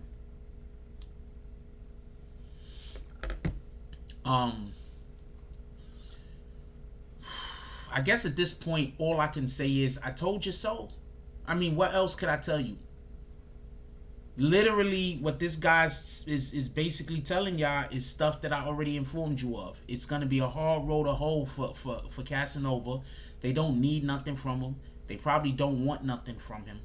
What they want from him now is the exact opposite of what happened for Tekashi 6ix9ine. That's what they want for Casanova. I want y'all to be clear on this. They're going to put... Casanova might not breathe another free breath of air. If he get convicted, it's a wrap for him. They want the exact opposite. Because they wanted the government, that when they go and they pull these rappers over and when they get serious with these rappers, they want to tell them, you could either do it the Tekashi way, or you could do the Casanova way. It's on you. We're not even going to tell you what we got right now. We're not even going to tell you the evidence against you. You could do it the Tekashi way, you could do it the Casanova way. You know what you did. It's on you. So they're about to hit Casanova with everything. They're about to take that man's life. World famous Peter Method. Salute the world famous Peter. He said, what's up, Jack Frost? Hey, I got a question. Can we donate money to help others that may not have $1 to help them out?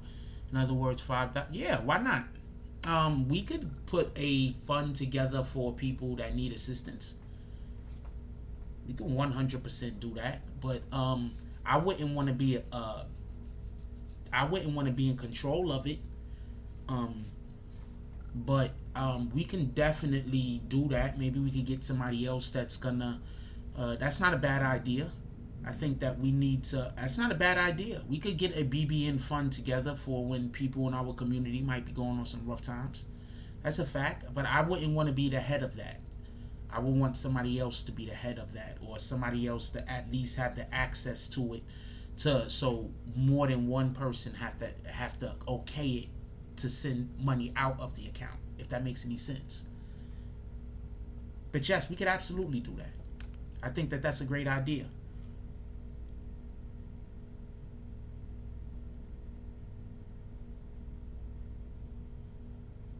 I think I seen your name. I'm just saying I think he said all of them lights and sending cash app. Nigga, this is, you said you did send a couple of cash apps. He said you was blocked. Just so we could be clear, there's people that been blocked that send money, cash at me money all the time. So I didn't think nothing of it. I didn't even know you was blocked, homie. I wrote your name down. We're gonna make a pass through the graveyard. I should see it. If I see it, I'm gonna bring you out. What else you want me to do? I don't know what else you want me to do. That's all I can do about it at this time, man. But there are people that are blocked. And they do drops all the time. And they know they blocked. I'm just keeping it stacked with you. Shout out to OGK Network with the $5 drop. He said, Cass got them to put a protective order on the Discovery like Star Brim. You won't be on any paperwork. My point is that they don't I don't think they need him for anything. Unless it's for something that does not pertain to this case. And they have so much, look, do y'all understand? They got so much evidence on Casanova. You know what's going to happen if Casanova don't at least get 20 years? Nobody is going to believe that he beat this. First of all, he's not going to beat it. Y'all, do you understand? Do you understand the evidence that we just heard? If they actually have that evidence, just the evidence that they just spoke about, just only that evidence, there's going to be a conviction. He's not going to beat this. If there's a conviction, there's no way he's going to get under 20 years.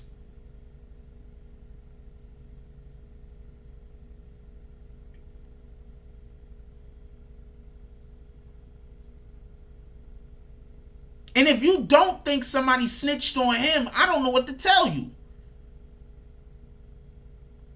I can tell. Let me be quiet. Somebody snitched him somebody did this to Cass. Not for nothing. Cass and them put the spotlight on them. And then they got the spotlight on them. Somebody must have got in trouble with the feds and started talking. I'm going to be quiet though. If Casanova contacts me, I'll let it out the bag. Other than that, I'm going to be quiet. And that's how I'm going to keep it a stack.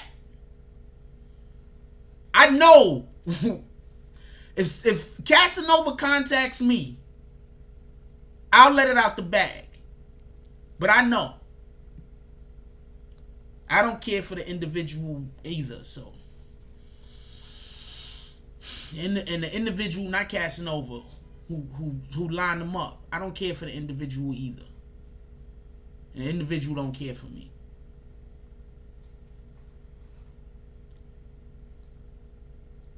But I'm just gonna say this. Some of them dudes that y'all swear is solid as shit, they just snitching on other people, man. I'm not irresponsible though, so I'm not gonna just throw people names out there.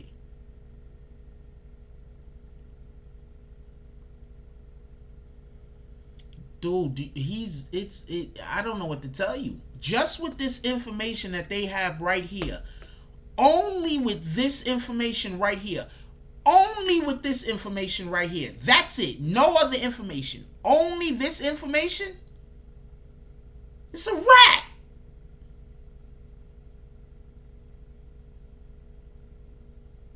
I'm sorry. And if Cass get less than the minimum, people are gonna say he snitched. Because the only way he's gonna get less than the minimum is he give a 5K letter, a 5K1 letter. Right?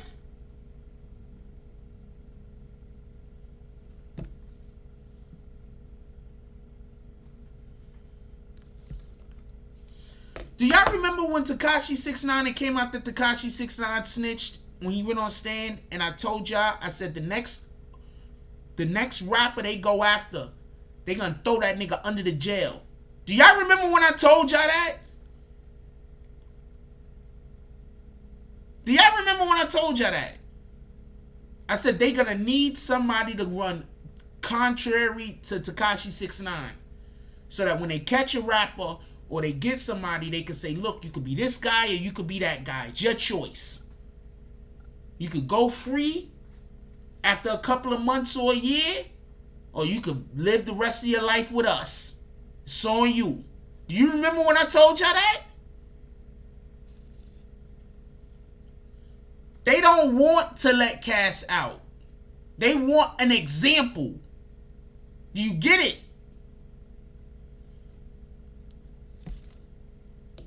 So I don't even know what people talking about he's snitching. Remember when he don't snitch? I want y'all to pull up on them all of them YouTube content creators that was talking about he gonna snitch. So they could come out with their, yo, but I thought, and so they could say all of those things. Remember, I've been saying I don't think he's gonna snitch. The main reason why I don't think he's gonna snitch is on who? Who is he snitching on? They have him dead to rights, and they rather have an example at this point than somebody. They rather have an example.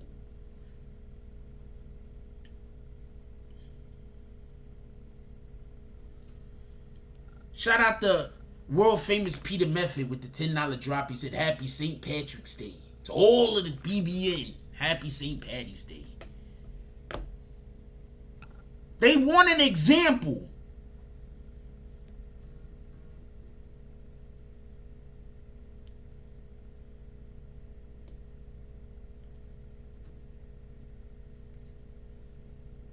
There's a reason why people don't want people pulling up to this chat. Because the more the more it gets out there that, yo, Jack Frost is, he might be a douchebag some of the time, but that motherfucker be right. Yo, hold on. I get it, okay? He might be a douchebag some of the time, but that motherfucker be right, yo. It's some real shit. He might, sometimes I think he a little sensitive, but that motherfucker be right.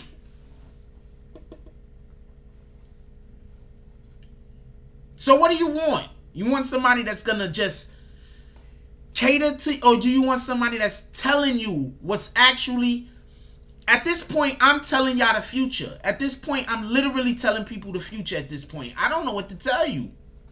At this point, I'm telling you the future. B-Boy PR says he too influential, and with money makes it even worse because the U.S. attorney is not going to let them. They took all of his money. He don't got no money. They froze everything. They froze everything. There is no money for him to have. They froze everything. Everything frozen. They froze everything. Wherever Cass is at right now, they're waiting to see who's going to send him money. You get it?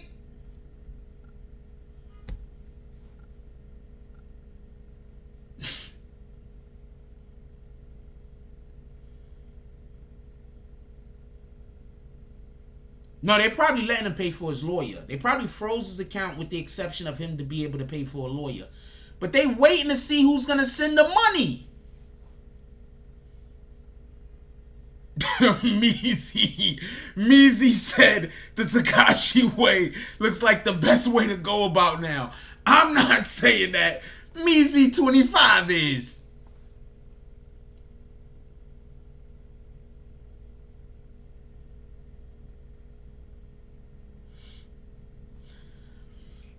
They don't need him to admit guilt when they have all of the evidence that they have about him. He already admitted guilt. Just not to them. He just admitted he was guilty to other people. They have the acknowledgement of him admitting guilt to other people. That's why he's screwed.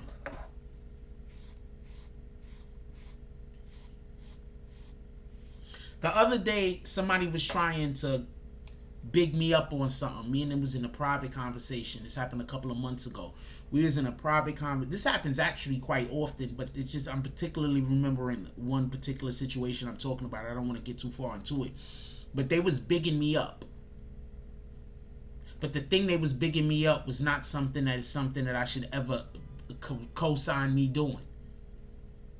So I was like, I don't know what you're talking about.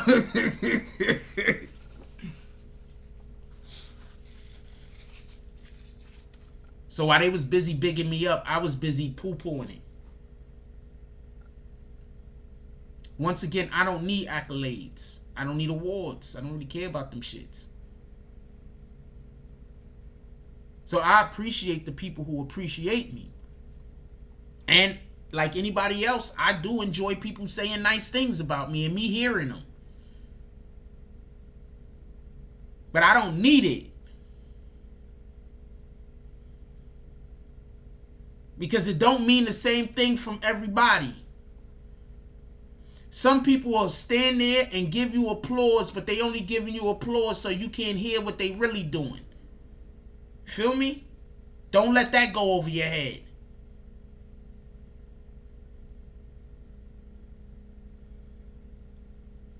Yes, it's an admission of guilt even if you say it to somebody else. It's an admission of guilt.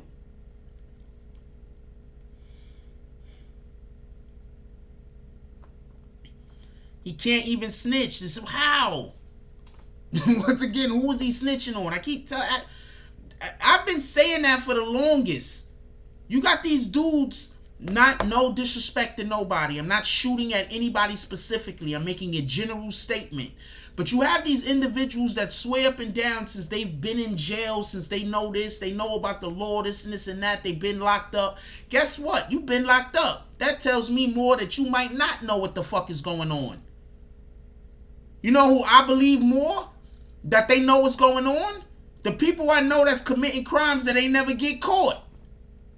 If you committing crimes and you keep getting caught, you can't tell me you know about the law. That don't even make sense.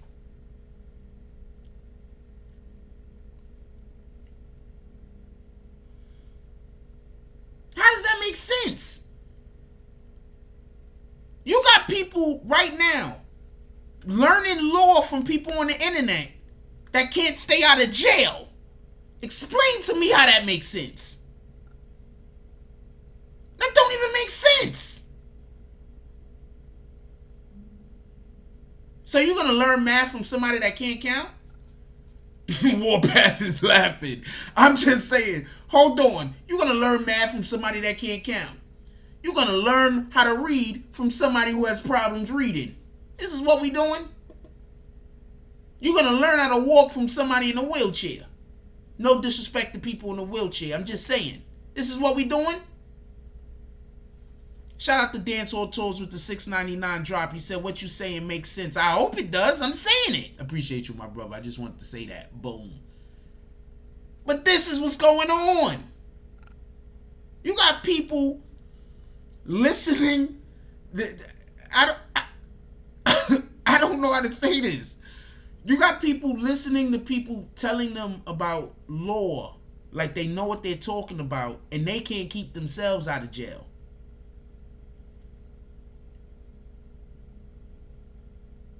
Think about that for a moment.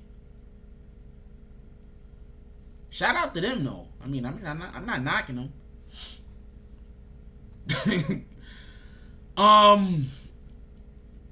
Anybody got anything that they want to add before the end of the show? I'm going to go make one pass through the graveyard. We're going to make one pass through the graveyard, y'all. One pass.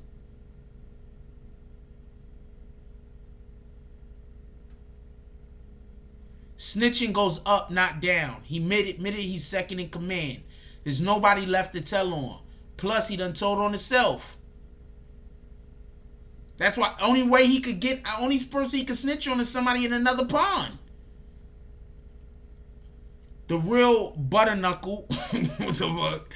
Says Frost, I remember you saying during the 6ix9ine trial they were interested in Casanova. And yesterday 6ix9ine confirmed that to DJ Academics that the feds were very interested in Cass. Tell me where I've been wrong.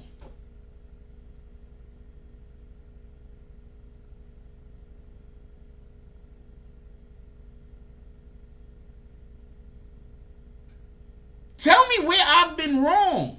That's all I'm saying. People like to use the fact that they have a difference of an opinion, that their opinion is different than a fact, to say that I'm wrong. Okay. You don't think they can use wiretaps for whatever the reason is. That don't mean they can't use them.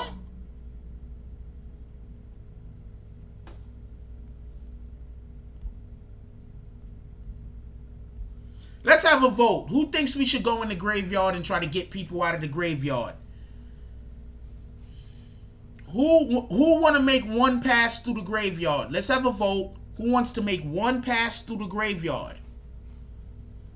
I already know about 2 that want to go through the graveyard. Y'all don't have to send another $1 to say me.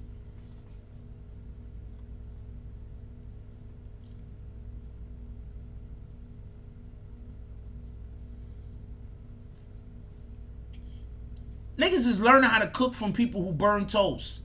I'm not doing this. I'm not doing this, yo. I'm not doing this. Shout out. Shout out, Peter said. Peter so well. Pardon me. Peter, world famous Peter Method dropped the buck. He said $1 for the graveyard. Y'all want to do one pass through the graveyard? One pass. I'm going to tell y'all what happened. When we make a pass through the graveyard, I be feeling bad for the people with the names that I'm looking for that I don't see. So that's why I always be like, one more time. But we already late. This is a 2-hour show. So we got to get up out of here. So we're going to make one pass through the graveyard. Is there anything that we want to leave off on this particular topic?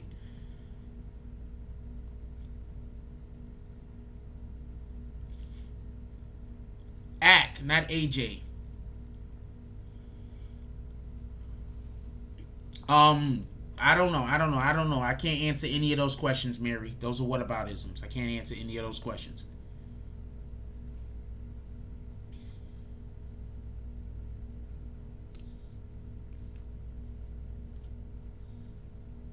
What up, Webbit? Webbit said release them.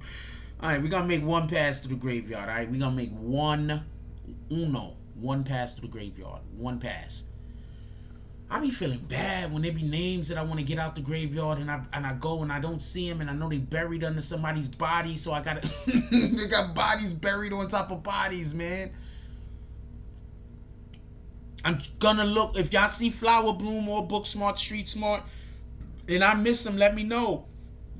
I'm trying to get them out of the graveyard too. All right. A lot of y'all got let out the graveyard just because there was people buried under you. So please don't make me feel regretted. Just so we could be clear, please don't make me regret it. A lot of y'all out of the graveyard because there was people buried under you. That's it. No other reason. All right, let's make a quick pass through the graveyard. Whew.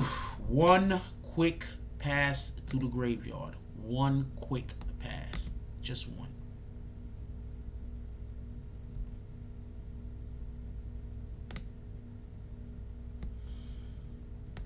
Okay. One quick pass. That's it. I don't care. One quick pass. Because I be like, damn, man, the person I was looking for, I didn't see him, so I tried Emily M. Y'all want me to get Emily M too? Okay, DZ, I'll get Emily M. I forgot why I kicked her. I forgot why she got kicked. I'll get Emily. We're going to make one pass through the graveyard, y'all. One pass. One pass. No, I don't think I lose subs if I don't let them out. I don't think that has anything to do with anything, to be honest with you. Just to be honest with you, if it does, it does, but I don't think it has anything to do with anything. Okay, boom. Let's get that heavy person out. Look at this. There you go, a fake Hassan Campbell account. Let's get David Johnson out. We don't get anybody with the J name. If y'all see somebody I think I should get, let's get Monique out. I'm usually taking out people that I remember them commenting for the most. If I see Emily M, I'll let her out. One quick pass. Let's get this guy out. I did say what? What part did I say, Dog Soldier?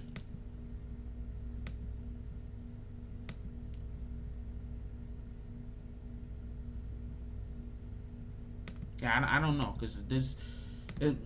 okay. Even if I block somebody, you're not released as a sub. I know that you're not, and I don't want to explain how I know that you're not, but you're not. You're still a sub, even if I block you. At least I think you are. I don't know. I think you are, though. But you might be blocked, and you can't even unsub. I don't know. Let's see.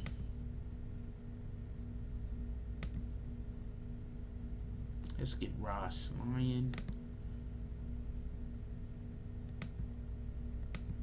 Let's get Jermaine.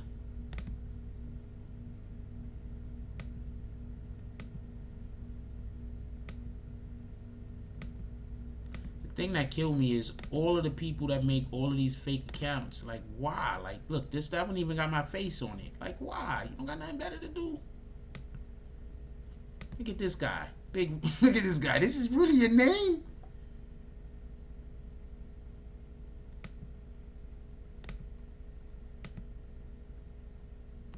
I think I'm supposed to get this person. Boom.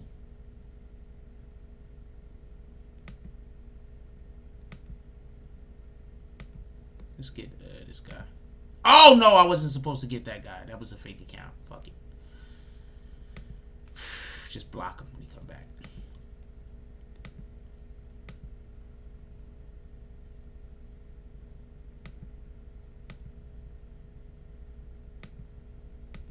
And look, I'm going slow. Let's get Looney. Another fake Hassan Campbell. You see this dude right here? We just blocked him the other day. You're going to stay right there.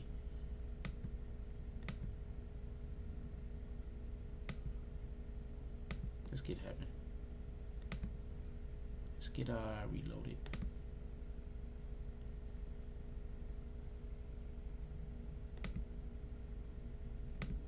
I think I got beef with this person. But we're going to release Tiffany Harrison. Let's get Xavier Champagne. Let's get G-Star.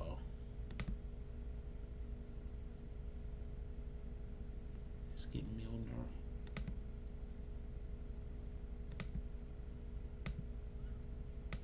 Let's get Nani.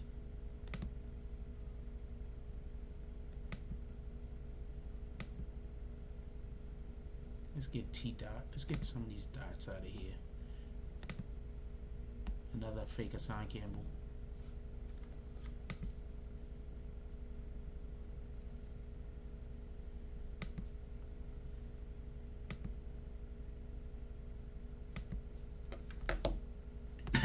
This person right here, I let them out and then put them right back. I just let them out yesterday. They immediately went back to talking crazy. Let's get Tito.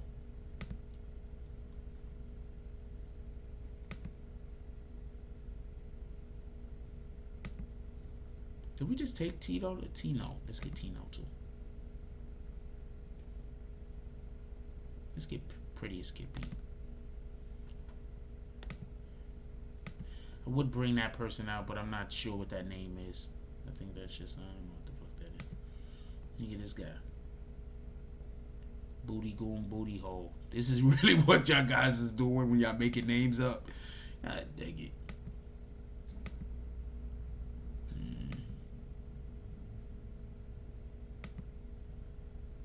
let's get Mike.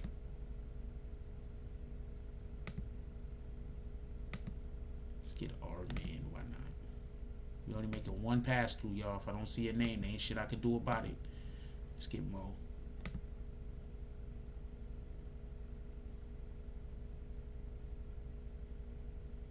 Let's get whoever this is just because they got this guy's the avatar.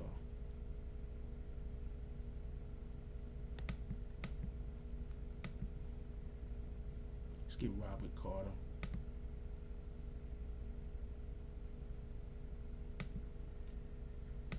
Are y'all paying close attention or y'all people left? I don't know, because ain't nobody commenting. So I don't know if y'all just like everybody on the the edge of their seats.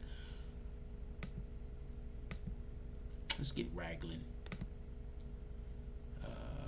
Let's get a song right here, this one.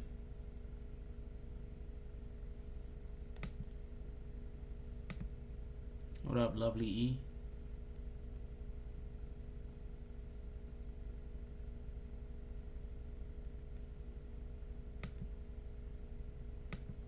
You think because the interview was in 2009 that they should throw it out? It's interesting. I guess the question should be then, when did they start the case investigation against him? We go another fake Hassan Campbell.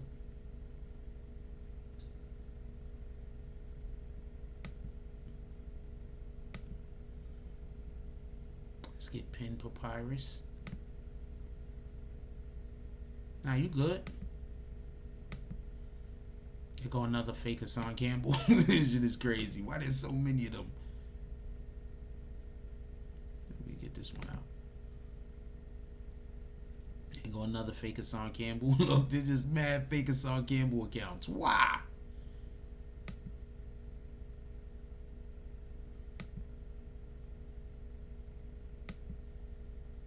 Let's get this Tony Ashi on.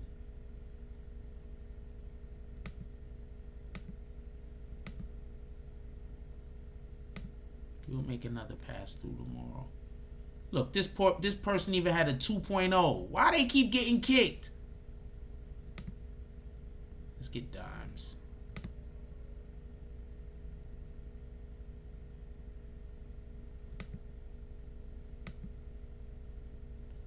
Nope.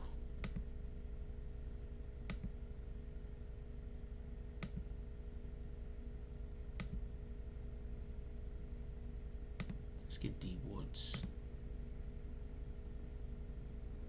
Get this J Dub.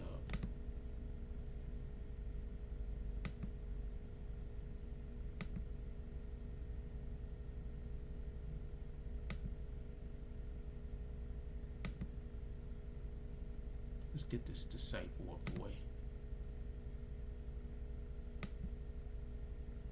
Let's get Rah Rah.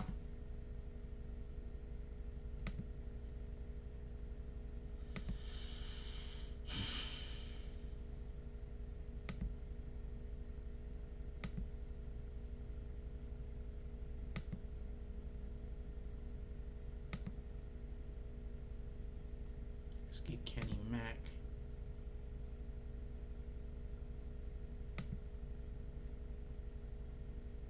Copy World Famous.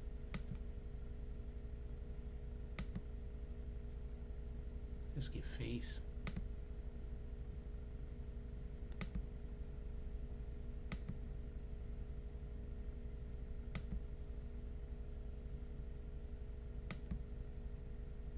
Let's get Fun Police.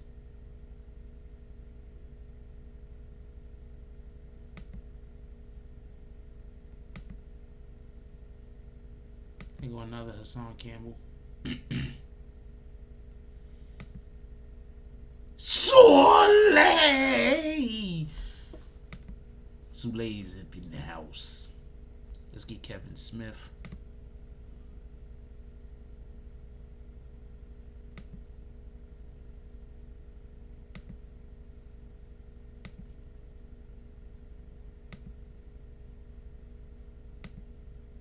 Here go another Hassan Campbell.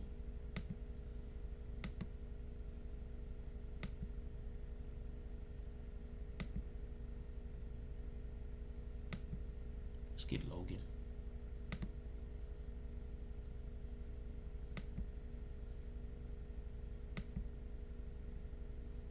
Let's get Baron Zemo.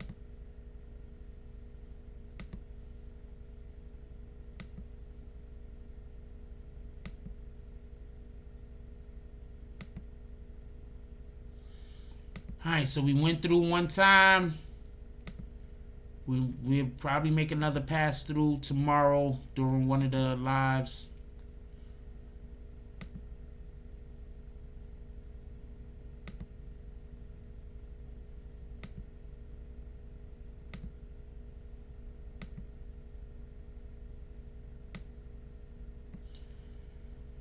Alright.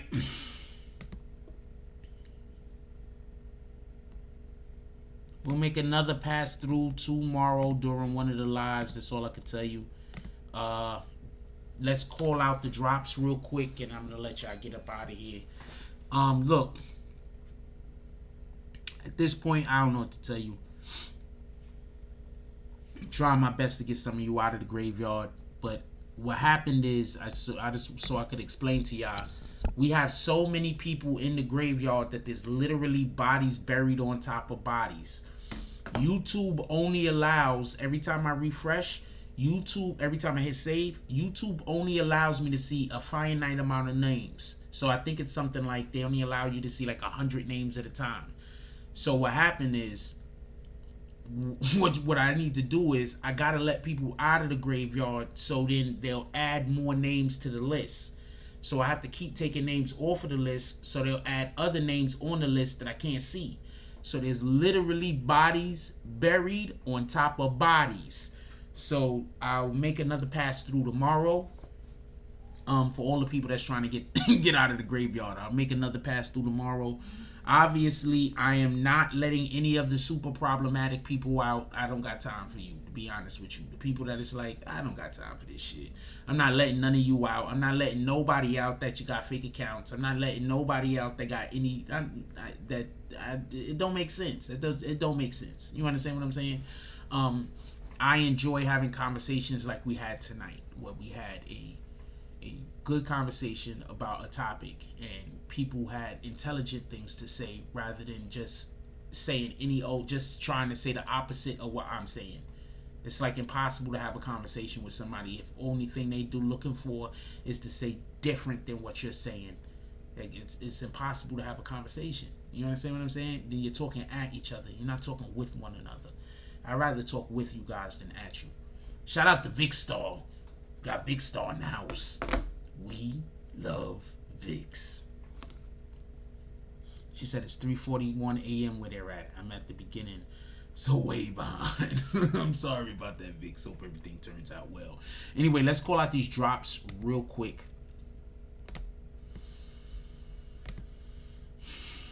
I'm going to use the other screen because I don't know, they might have blocked. Sometimes they be blocking them shits.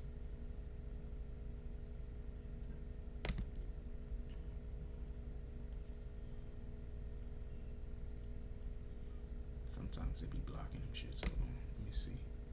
Yeah, because somebody became a member and it's not even showing me who became a member. So I'm going to assume that some of the names are blocked.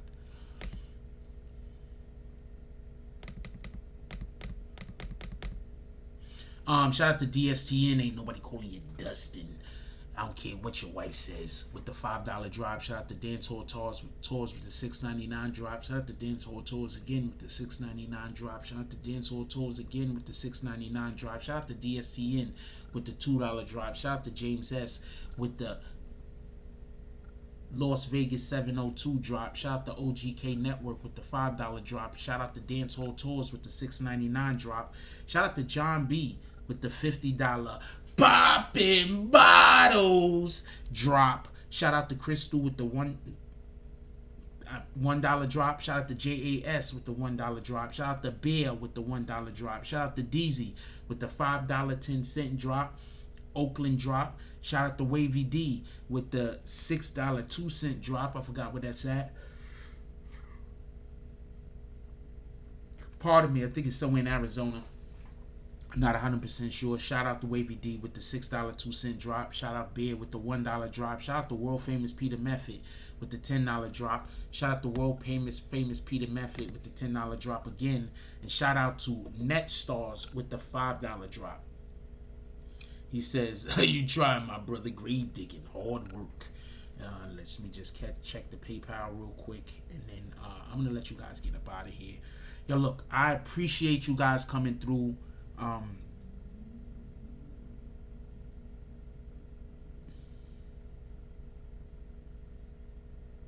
I appreciate you guys coming through. Pull up in the morning. We're going to be having not this same conversation, but we're going to be talking about this obviously also. If this is something else that y'all want to get a little bit more in depth in, something y'all want to discuss a little bit more about, you don't never know. You probably go to bed, have something on your mind, be like, damn, I wish I would have asked Jack. Or, wow, Jack, I wish I could have got this. I heard what Jack had to say about this. Pull up in the morning coffee, 9:20 Eastern Standard Time.